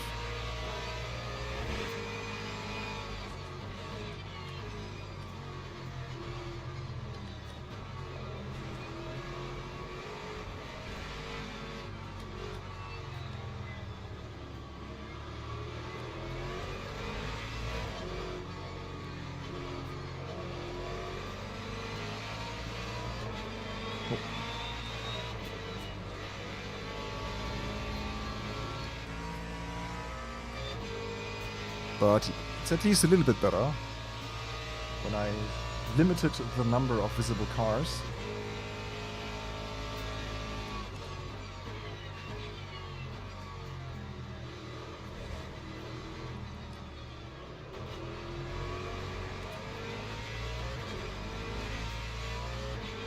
Okay, the track is now considered as damp.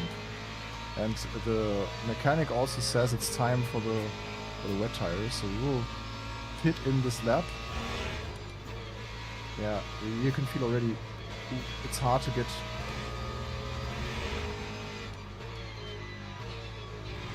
Okay, pit stop is ready though now. Let's see if there's a traffic jam again in the pits.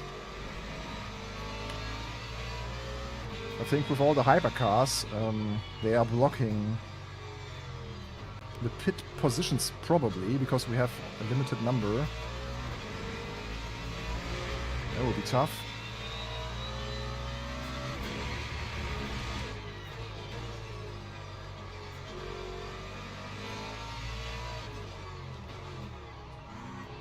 This time we are good. But there's a traffic jam again. Oh no. Okay, yeah, it would have been way better to just drive one more lap, because we lose so much time. But everyone else does too, so yeah, should be fine. So where's our pit?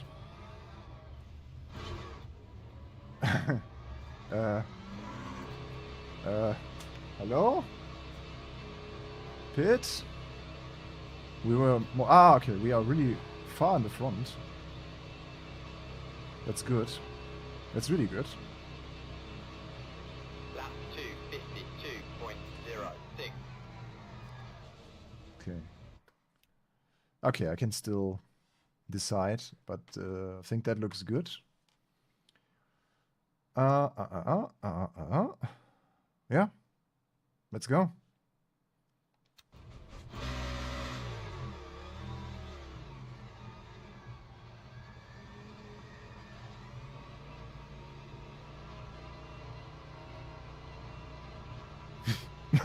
Funny, very funny, Renee. I can't stop laughing. Yeah, we are pretty much back where we were. Okay, wet tires now.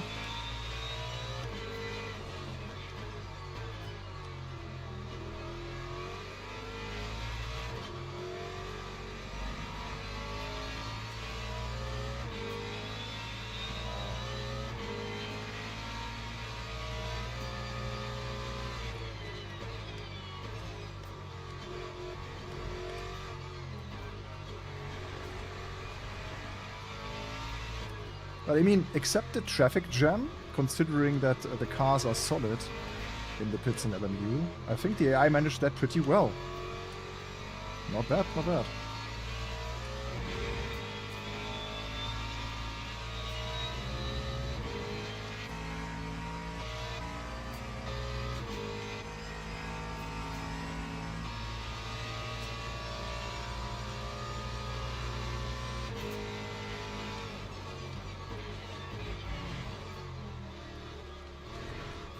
Now I need all my senses to not lose the car. Especially when it's not really wet yet, but so it's damp, then this is the most tricky sometimes. It's slightly wet now. It's a good tip, by the way, in case you wonder how wet it really is. If you can't really tell the difference by the driving, you can see it always in LMU in this info page.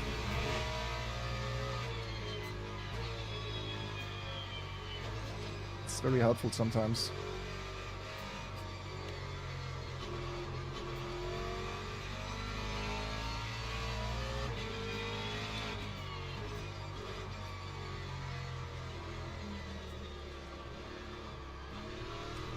Yeah, this is a trickiest corner, for sure.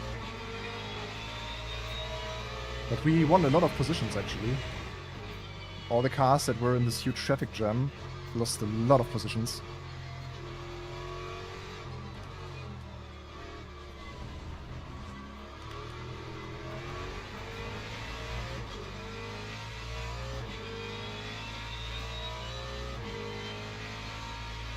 This is a Mustang wet race, Grace McLean, yes. People were requesting this, actually.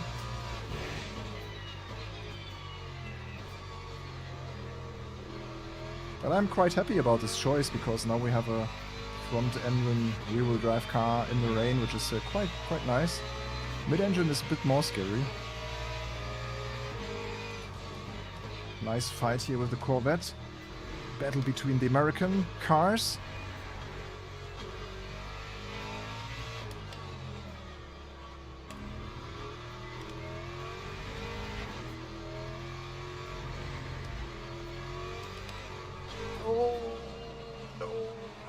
Wow.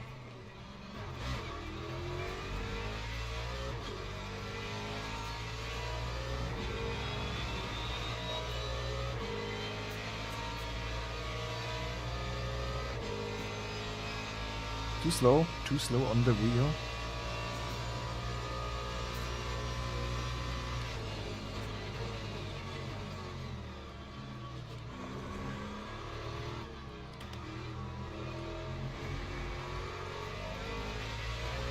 Yeah, it's more important than ever to have a straight steering before you do anything. Yeah, it's AI. It's an AI race. We probably wanted to test the new Le Castellet track also with AI. This is dangerous.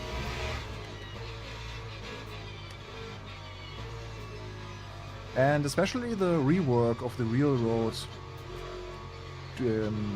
rubber distribution is something that probably you can only really test in a longer race event. I think 20 or 30 minutes are not really enough to feel the differences in that. Probably if you run longer events up to 2 hours, you should be able to feel a better patch of rubber that is a bit wider and also a bit stronger in the harder braking zones.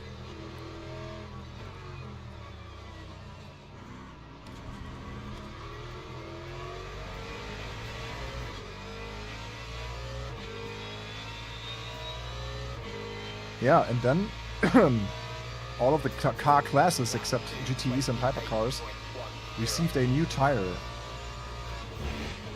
I don't know if this also applies to the wet tire, but it probably will, because it comes together with a new system where the temperature of your rim is now also physically calculated.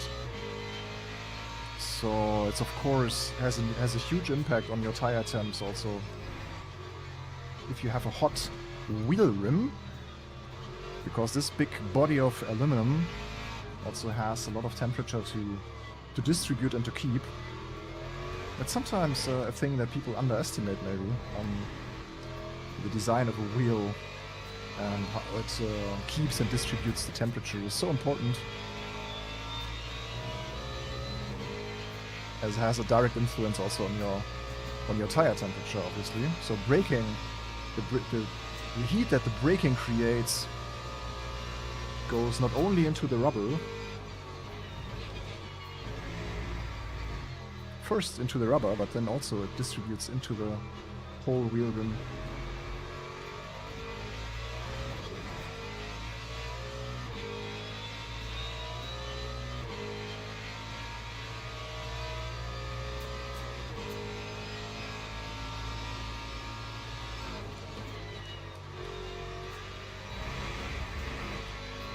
I love the curves.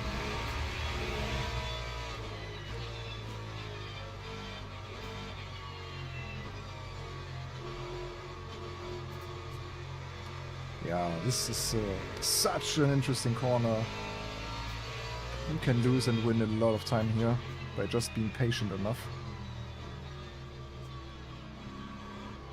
And yeah, with the new, how the rubber now is generated, they also said in this live stream that now the rubber in line should also affect your wet driving style. Especially on a drying track, it should have a big influence on how much grip you have. Because like if you have the rubber line and it's still wet, but it starts to dry, this is the area where you sometimes don't want to be. Because then if you already change to dry tires, it's like driving on ice when you hit the rubbered wet line.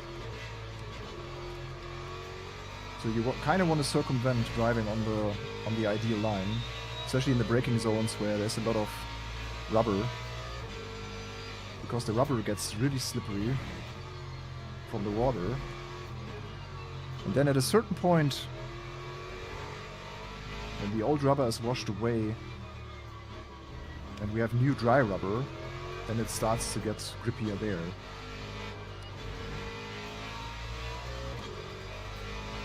But yeah, it's a very, very thin line and a lot of trial and error to figure out what the best line is.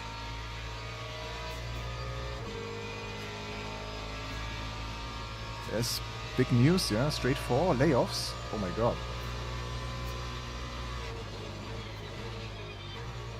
Have to check that after the race. I think we are due for another live stream today, even tonight, like a little reaction live stream, because did you guys see that Live for Speed is announcing a new era today, or tonight? That's super interesting.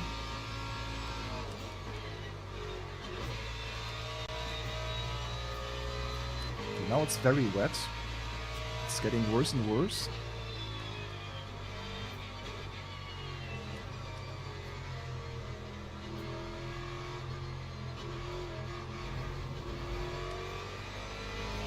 And yeah, we also still have to check the full patch notes for tomorrow for version 1.2.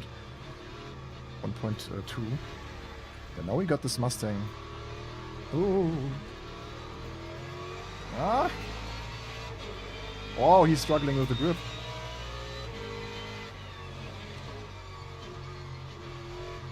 Have you guys seen the new Toyota GT3 car? I wonder when this will have its first appearance in the championship.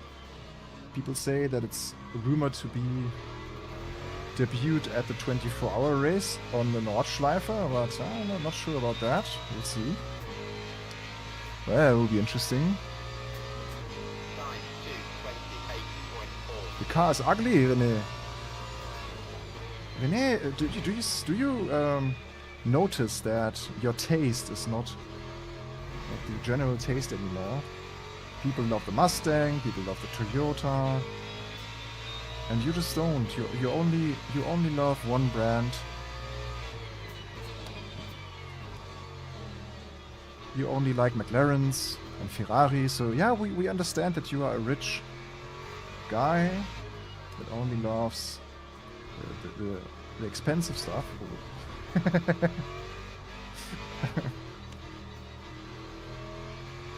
Oh yeah, now it's getting really, really slippery. I'm not saying that I love this Toyota, but it's quite cool to have it. Yeah? Hello, hypercars. Okay, yeah, it's wet confirmed. Yeah, this is of course track limit evaluation. Can we trigger? Oh no, we can't. I wondered if we can trigger one of the new penalties where you just get a +10.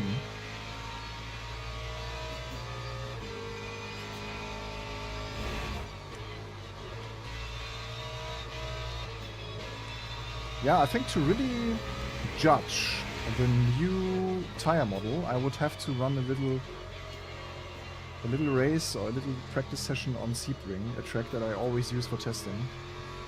Then I can really tell you a little bit about the difference, because this was cool to test now, but I think we'll do another little GT3 test on a different track in dry conditions to really get a bit more of an understanding of how the tires work now.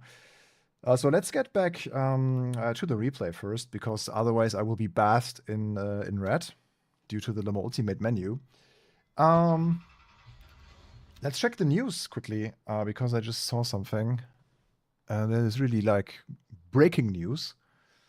We should not ignore that here on our live stream, because that's big then, obviously. Let's see what happened. Uh-oh. Uh-oh.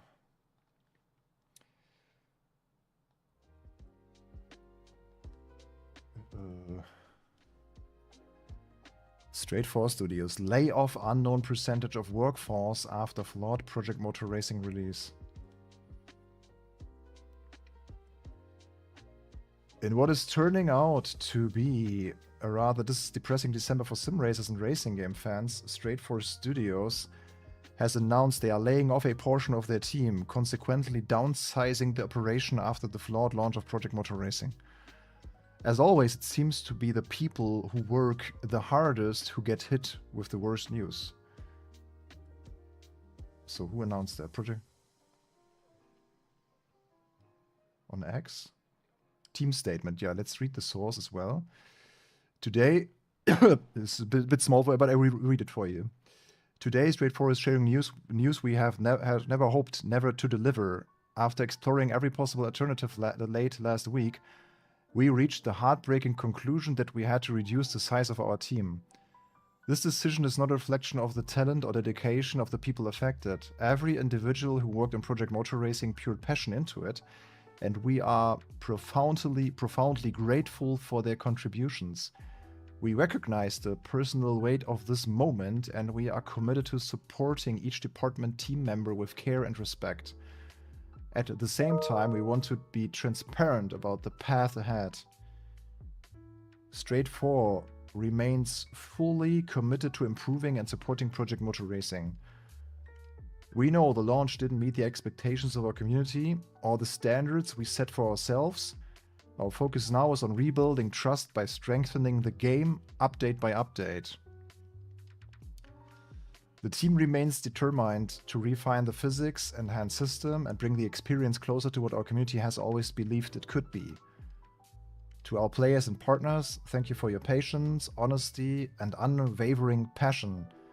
Your feedback is guiding the work already underway. To our team, thank you for your resilience and belief in the vision we share. To our community, this is an undeniably difficult chapter, but we remain committed to moving forward, rebuilding and delivering something worthy of the trust you've placed in us and our partners. And most importantly, to those leaving Straight 4 today, thank you. Your talent and effort have shaped the studio, and you leave with our respect, gratitude, and support. Oh my god, that's not the news you want before Christmas when you are an employee that has to also feed their families and stuff. So that's horrible. I feel sorry for everyone who is affected. And as I said also in our review, Project Motor Racing's flawed launch was clearly mismanagement and bad decisions by the publisher. So none of the guys that now has to leave this team is probably to be blamed. So yeah, feel really sorry for them. That's not great news, really, and also not great for our industry. Yeah, a real downer for sure here for many people before Christmas. Yeah, pretty bad. And yeah, one can only hope that they somehow can turn the ship around. But it's probably also a decision that has been made together with the publisher, right? Giants Software, because the publisher is also the investor part, but on the other hand, we don't know how their contracts and how their structure for the game looks like, who financed what and in what time frame. So it's hard to tell and hard to blame people. But yeah, just not good news in general, that's for sure. Yeah, pretty sad actually. Everyone wished for something more positive with this launch, with this game, and especially this situation. Okay, but yeah, we are here today to talk about the Lemma Ultimate update. Let's check if we have the patch notes already on the website. On a different note, what I also saw today, interestingly, as we have mods also on our page, as you might know, there's also a Project Motor Racing section here. And people, actually, EW Sim Racing uploaded something interesting for Project Motor Racing. Better AI behavior and tire realism overhaul. So the game seems to be fairly moddable. Yeah, could be interesting. So I'm stoked to try that if it changes something in a good way. But yeah, this exists. You can try it. Okay. Do we have the patch notes then for 1.2? Ah, yeah, full changelog. Yeah, that might be a long changelog then. This is our live stream. Welcome. And here's finally also again the price of that DLC pack that is coming tomorrow. Oh yeah, here's the track layout. That's a good call actually to also show that again. Where did we struggle the most? Yeah, be careful here. In the hotel corner, the braking here was in the LMP3 was kind of tricky, corner 3. And then Bousset is the patience corner that we talked about, corner 11. Bad news, Mustang on the picture. Yeah, René. Yeah. The hate doesn't stop for the Mustang and the Toyota. Yeah, it's now will be interesting to see now how the next updates develop and how long it will take them. But yeah, physics changes. We experienced a little bit of that. So let's clarify this texture streaming as well. I can maybe try that as well, the texture streaming. Let me go back to the main menu and see if we can find that option also in the settings. Yeah, I feel really sorry for the people that got laid off now.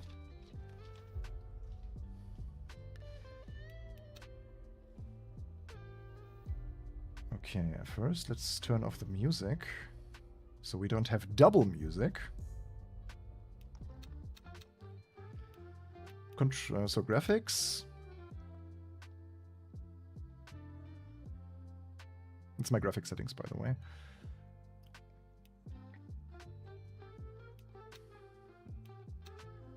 So I think they mentioned it is active in high. So if you use the high textures, it's using the streaming already. The texture streaming, that it kind of adjusts the detail in distances, lowers the resolution in detail in distances. So it's just it's basically an optimization of the high texture detail, right? If I understand that correctly. Maybe I'm dumb, but I think that's pretty much it, no? I mean, yeah, it's a cool mechanic behind it, but then I am already using it, right?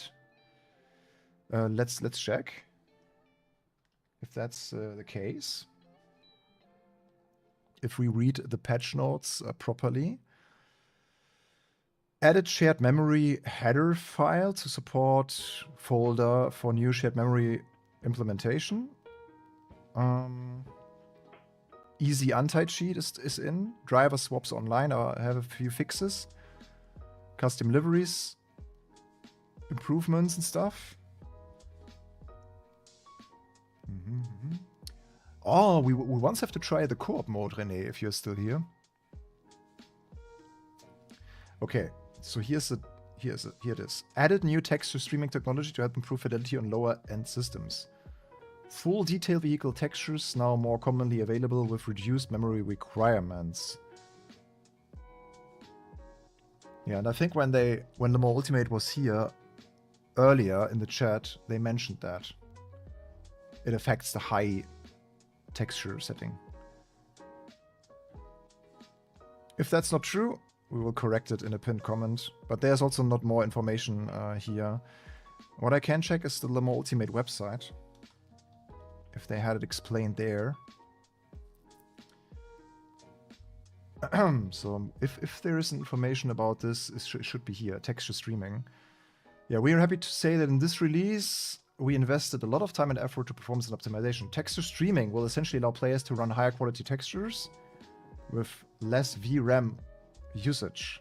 Or with the current RAM prices, that's a good, good call. But they're also not really explaining it here properly, what to do to use that. So does it affect every single graphic setting? Is it only affecting everything below ultimate, the highest setting? I don't know. We will not find out. But yeah, full patch notes are now on our website. So there's a lot of little fixes here and there, also for the cars that we already love and know. Cool. A lot of fixes.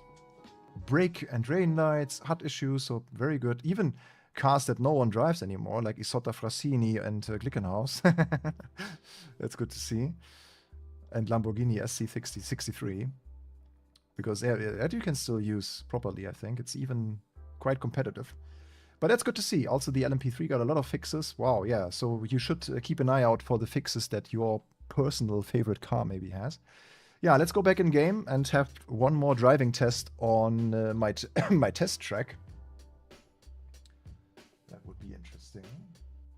If we can learn a little bit about the tires. Yeah, let's go for another little race weekend. And yeah, let's go European Le Mans again in the GT3. Let's run Sebring. European Le Mans series on Sebring. Interesting, right? Yeah, let's go, because someone really wanted the Aston Martin earlier on. Let's drive the Aston Martin this time. Because I saw it popping up. People wanted it. And yeah, let's try it. Okay, we skipped the qualifying this time. Just a little practice. And then a quick race, like a 10-minute race. Or 15-minute race would be fine. Grid position, let's put ourselves to 10th. And then we are good to go. KK. Tire warmers off to really get a feel. Maybe it's easier to get some temps into the tires on this track than on the other.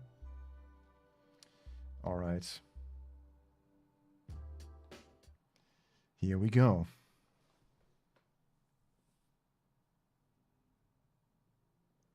Yeah, the Fogbound. Do you talk about Project Motor Racing? Probably, right? I mean, yeah, the patch addressed a few things, but also not deep enough. So yeah, the AI got better, 100%, but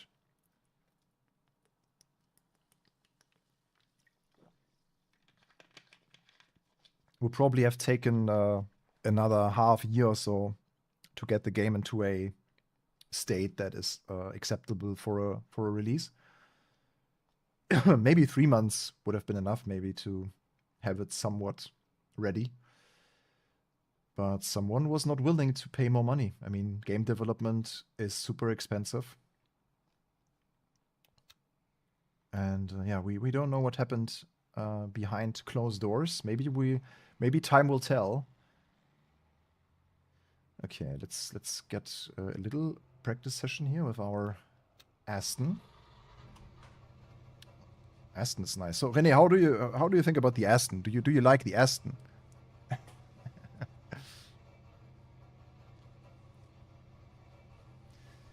Okay, let's go into the tire graphics. Where's my steering? Yep, here. So tire temps. Let's see.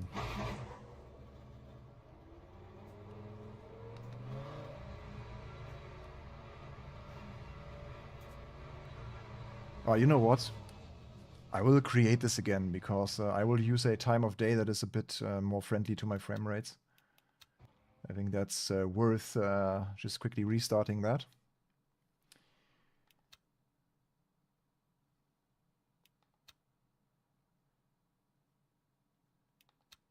I kind of messed it up with the starting times, I believe. Car, event settings, advanced options. Yeah, let's choose a different start time, more in the middle of the day. That's better.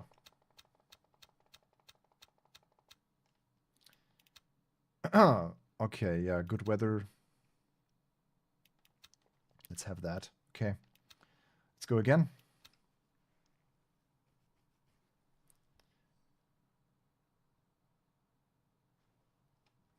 Yeah, by the way, guys, don't forget, in case you have not liked yet, because I see so many people here in the stream. Yeah, I don't know where they are, René.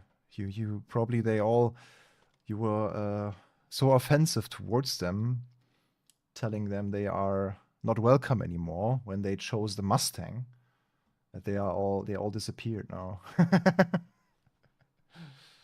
Or they have to work. I mean, that could also be the case. It's like a Monday working time for most of the people, probably. So maybe they are just listening with one ear. Okay. Ah, yeah, too much. I mean, yeah, we can keep the fuel for now. We'll also have an impact on how quickly we can warm up the tires. So we start with 28.8. That is already a bit warmer than on Le Castellet, where we had a colder outside temp. So this is really a hot summer day now here at Sebring. Let's see how the tire will feel like.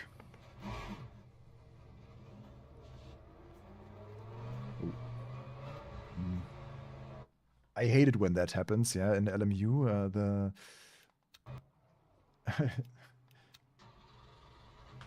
You damage the car already at the fence of your pit. Especially on Sebring, that happens so often. Also in this corner there. Let's see. Aston Martin. New tire model.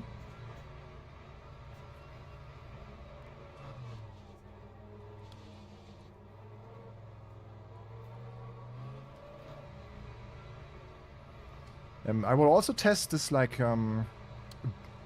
using the brake to warm it up, if that works.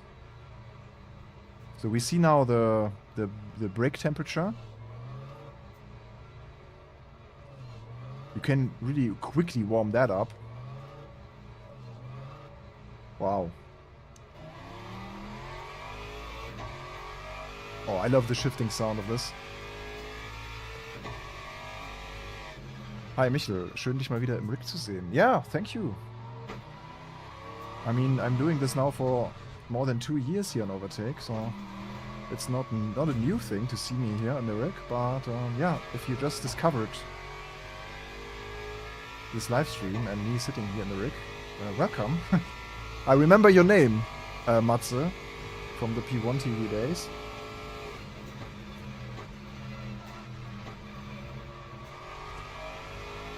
How are you, Matze? All good?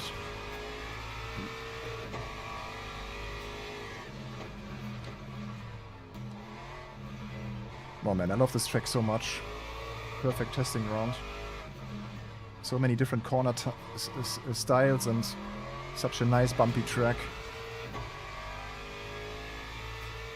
It is really the perfect testing round also for testing wheelbases, force feedback, because there's so much going on this track.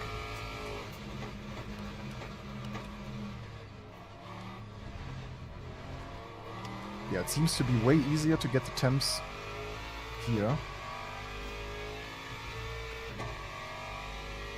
than on Paul Ricard. Too late.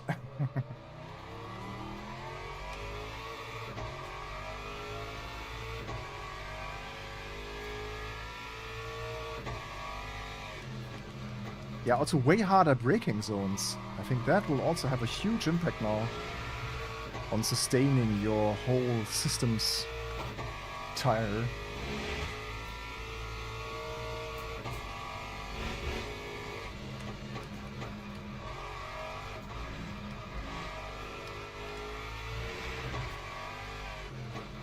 Yeah, the new tire model feels very lively. Its tire is very present, like you can really play a lot with the tire. You can't break the traction too quickly. So the limit feels nice to lean on.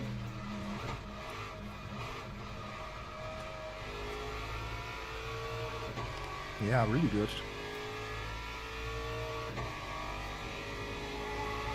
And here on Sebring, we are already after one lap, we are kind of in the window on some corners of the car at least.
Yeah, so I would say it's a bit more like in the first iteration of LMU's tire physics. So I mean, it's probably the fourth iteration of the tire model now, right? So they dialed it back and forth quite a bit. But does anyone remember? I remember we had the first version out of the release of LMGT3, and then people were pretty happy. In my perception at least. But then it seemed like, especially in the competitive level, people were exceeding the slip angle, like surfing a little bit too much on the limit. Exceeding, yeah, tire slip to create faster corner speeds and stuff, and then they dialed it a little bit back so that you have on the very limit that you can break the traction a bit quicker. And that meant also that you could lose the rear very suddenly. It sometimes felt like the peaks, especially, of your tire grip felt a bit too slippery, or sudden grip loss was the case, and people didn't really like that too much. And they dialed this a little bit back, and now they did something again. Not quite sure what they did.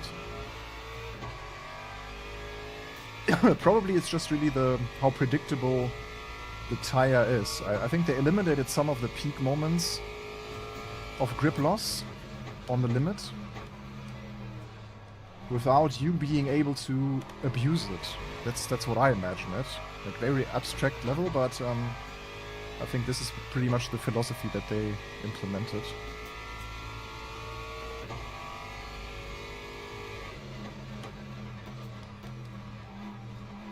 What I really like about a physics model and the driving model is when you make a mistake, but you know what you did wrong. So the force feedback and also the game and how the car moves or how the car loses the grip is believable. And you, in that moment, you know, okay, it was just 10 kph too fast, my fault, or my braking was a bit too intense or too abrupt, or my steering was not smooth enough, and this is why I lost the car. And getting more and more towards the limit here in the Aston Martin, I can probably tell that yeah, this feels good. This feels believable. It's fun. It's good feedback. It's action-packed. That's for sure. Like what's happening here on track with all the dents and incorrections of the surface is amazing, like very detailed. Every single piece of road is translated into a force feedback effect. But this feels so intense to T1. And I feel all the micro losses of grip on every single tire. Very good.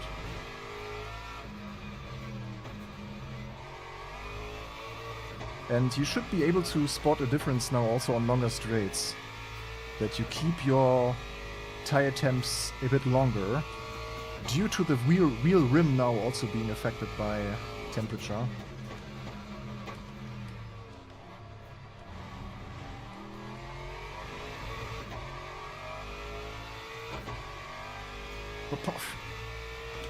No, I think it's a good change. I'm not racing too much LMGT3 in LMU, so if you are a weekly competitive racer, you will probably spot a bit more differences than from tomorrow. But yeah, just to give you an idea. From my perspective, at least, feels pretty good. We can probably snatch off a few more tenths of seconds, but I think after this lap I will just quickly start the race. Oh, I was about to follow the guys into the pit lane. Yeah, also how the car like rotates.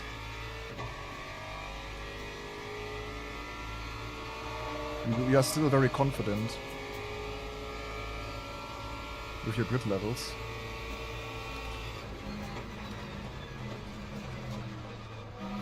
Like here, for example, you kind of force the car into the corner and there's a good feel for the understeer but also the oversteer, so you can act accordingly. So you have really good haptic information on what's happening with the car.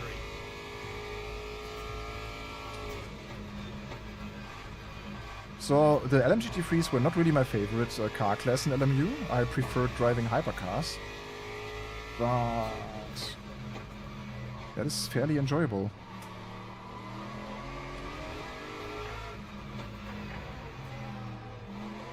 Yeah, very good. Let's do a quick race. So yeah, Matze. Yeah, we had the Dirt Rally. Yeah, by the way, yesterday, Dirt Rally 1, 10 years. Just yesterday. Anniversary, 10-year anniversary. Man, that was 2015. Crazy, right? Yeah, I'm good. Random call sign called his LMU update. Game changing. Yeah, it changes the game. True. I mean, we all need a bit of clickbait sometimes, you know. We all want your attention, so it's a hard business. The attention-grabbing YouTube business. That's just the truth. Yeah, you feel different. Yeah, I feel a difference, definitely. Like before, I was never a big fan of the first changes they made. As I said, yeah, if someone knows the exact timeline of what changes they've done to the tire model, kind of the history of it, I would know a bit better what update I didn't like.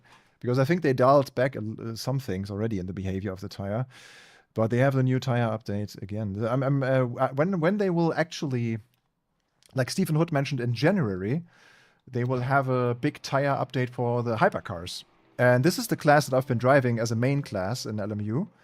You remember maybe all of our racing club events and also special events. We will always driving the hypercars, so that will be interesting then. Snow Owl saw me in 2015 for the first time on my channel. Nice one. Yeah, some OGs here, actually. Back from making dinner, Grace McLean. You did miss just an impression of the tire and the dry here on Sebring, to have a little bit of a impression, like before and now. The pricing in India. Oh. Yeah, India. I heard of India.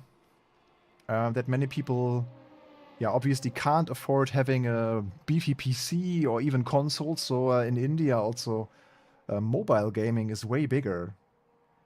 Things like Fortnite Mobile and the other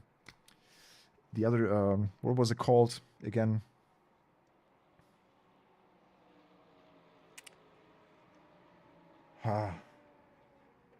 The other big battle royale game, man. Yeah, you know what I mean. Okay, let's go to the next session. Yeah, PUBG, exactly. Yeah, PUBG it is. But yeah, I never heard much about the Indian sim racing scene. Go to the grid for a race start. I don't think that we have a big number of viewers from India here on this channel either. If I look into the statistics, it's I think USA, UK, Australia, Germany, Canada also somewhere. But I think like between 20 and 30% is USA always here. So yeah. Just a quick race. Doesn't really matter what we set up here. We can use... so how many laps do we drive actually now? 10 minutes only, right? 15 minutes, okay. 15 minutes. Yeah, let's just go 50% virtual energy. Just a quick race here to end the stream. Yeah, we see an autumn leaf, okay. Grace McLean, you rep 2 countries at the same time. How are you half German, half UK? That would be interesting. Yeah, what is our oldest video, René? Was it the Fiesta ST review? Or our beautiful trip to Wales when we imported an EVO 7, EVO 8?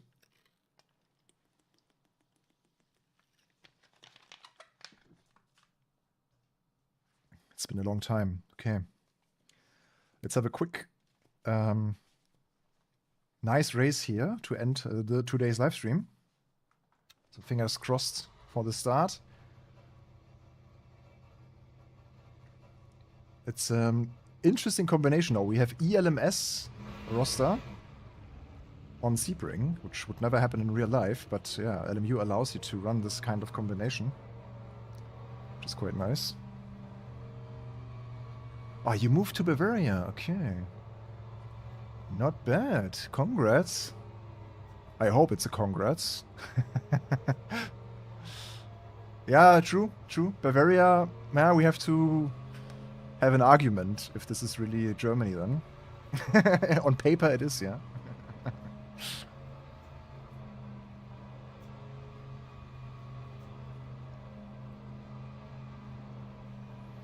So one thing that I would love to see as in one of the next patches, when they probably at some point also focus a bit more on the racing AI again, would be nice if they would actually run 660 kph.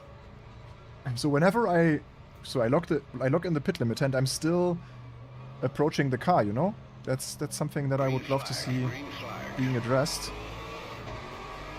Let's go through the middle. Oh, that was rough.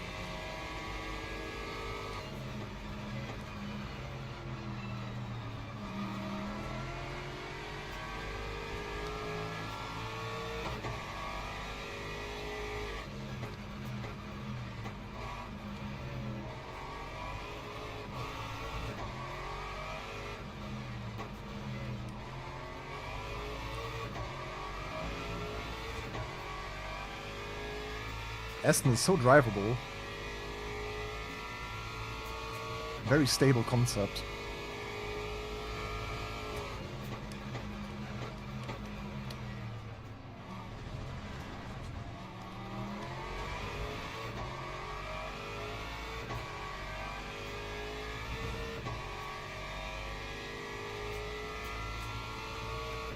Yeah, but Bavaria is also not Bavaria. It could also be Franken.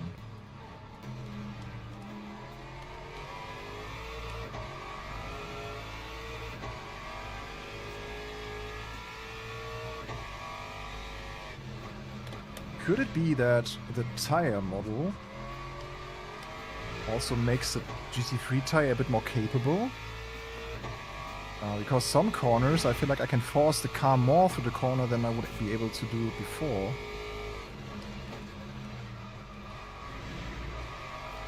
Maybe you can overdrive it a bit more for the sake of more use of the rubber. And therefore having a higher tire usage. That would be nice, actually.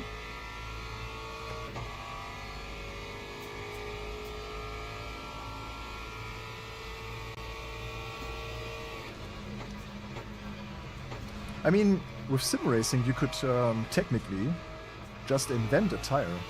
It could still apply to the laws of physics, but you are not torn towards a Michelin or Bridgestone or whatever tire. You could just invent a sim racing tire that has a completely different characteristic to real life.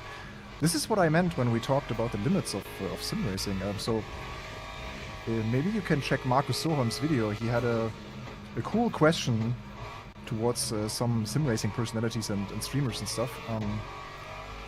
What would you change about sim racing if you could change one thing? My answer was, yeah, get rid of the limits. Don't always chase this realism. Also think a bit outside of the box. In particular, yeah, fantasy tracks is something that I really like. Fantasy cars.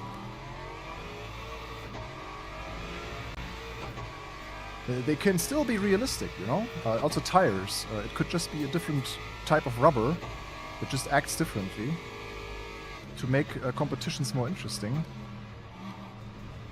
And what about also implementing things like on a fantasy racetrack, you know what would be interesting? You all remember the Joker lap from Rallycross? What about racetracks with Joker laps? Yeah, you can once in half an hour can take the Joker lap. That would be nice. Like different alternative routes. That would be like in arcade racing, like Mario Kart, where you sometimes have these like different routes to take. Would be super interesting. To also use the specific character of your car differently, you know? If you have a mid-engine car that is maybe a little bit quicker through this other section, and then the front-engine cars go for the other one, to the other variant, would be so cool. So a bit more experimentation and crazy ideas that make sim racing more interesting.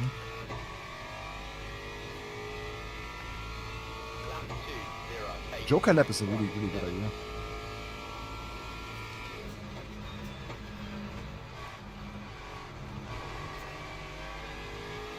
Okay, we now have a pretty good tire temperature. Let's just try to, on purpose, overdrive the car a little bit. Force it into understeering and oversteering and see if we can do something wrong.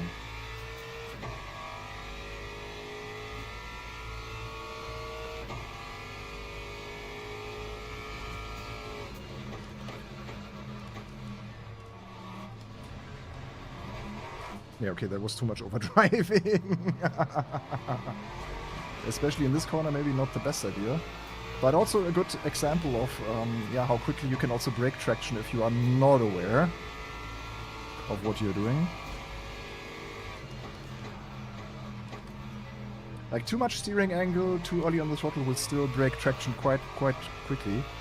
Like if you really overcommit and overwhelm the tire, it will still bite back quite fast.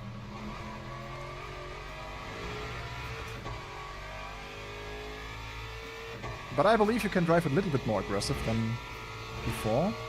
Just a tad.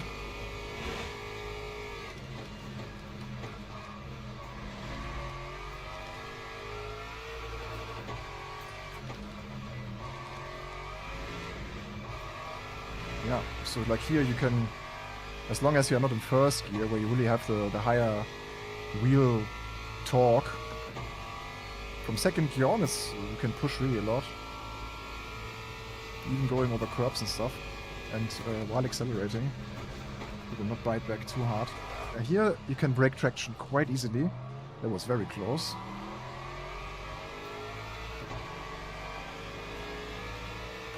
But yeah, Sebring is also a very bumpy track. Lap time was a 2:11.13. Yeah, our front left is getting harder as we drive more aggressively.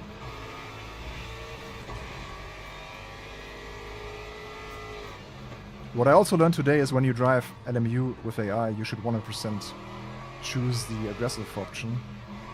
Much more interesting.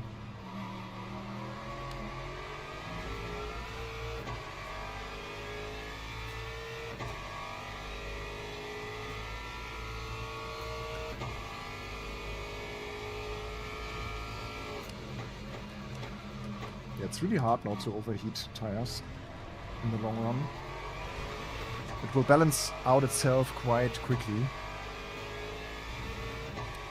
Certainly, if you go over a threshold where it can't really cool down fast enough anymore, it will be a circle of heating up. Sorry.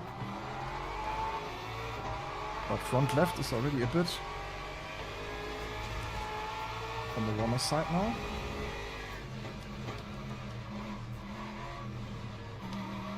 Just push the car through here. But the tire is not really suffering either, so with ABS you can't also really lock up the tires.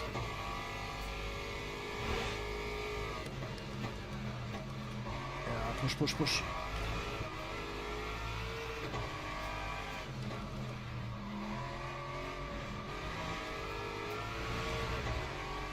Yeah, now we are really slowly getting 85.5 plus lap after lap. But at the same time also the right side is now warming up a bit more. As we chose violence. Okay. Bam! Ouch. Okay, so we tested a little bit of the limits. There was too fast entrance, and yeah, braking is the biggest issue with FM 2023. Forza Motorsport. I was always. We now talk about Forza Motorsport. Oh, I'm so stoked about the LFM news this night.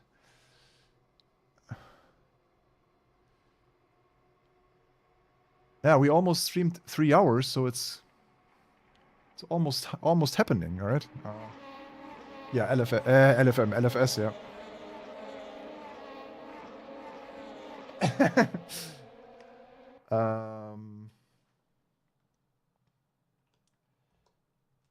Yeah, let's watch a little bit of the replay.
Okay, guys, we come closer to the end.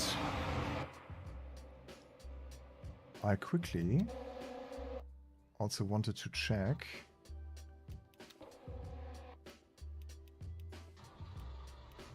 if there's something new about this reveal that we are expecting tonight. Live for Speed. So yeah, we will probably go live again. Just in, yeah, 1.5 hours, roughly. Because this is when I think the live stream will, or the live presentation will start. Live for Speed. Yeah, it's, yeah, it's in 1.5 hours. 2.5 hours, actually. No, 1.5 hours. Live premiere at the Live for Speed YouTube channel. That's an OG sim that many people remember.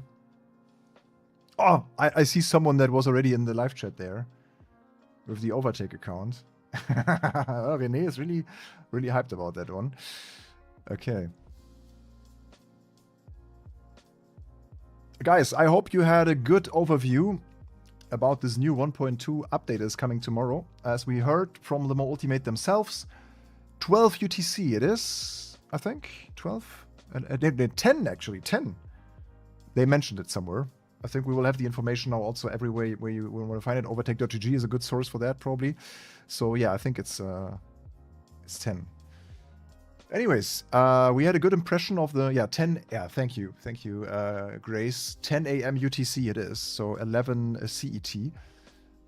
Hope you got a good impression here of the new car, the new track, and yeah, what's even more exciting is probably the online changes that we didn't show today, but it's the new driver badges and stuff, and the engineer role that you can now assign to your team. We will certainly test that.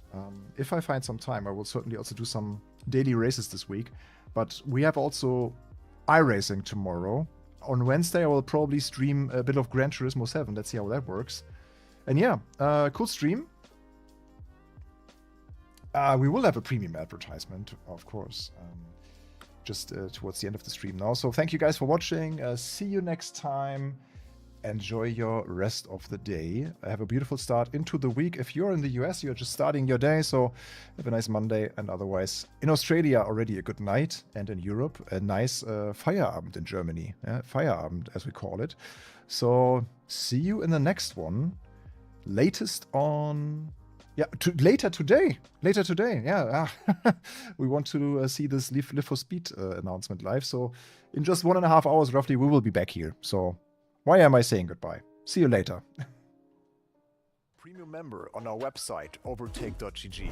It's not just about the daily news, forums, guides, and downloads. It's also a vibrant community. Premium members enjoy extra benefits such as an ad-free browsing experience, special community deals, discounts, and Overtake Turbo, which provides setups, coaching, and 1 free esports setup per month powered by Track Titan. There is also a racing club where you can race with great, fair people without worrying about your driver or safety rating. And if you love unboxing sim racing gear just as we do, there's a premium member giveaway every month. You can win pedal sets, handbrakes, and nice steering wheels.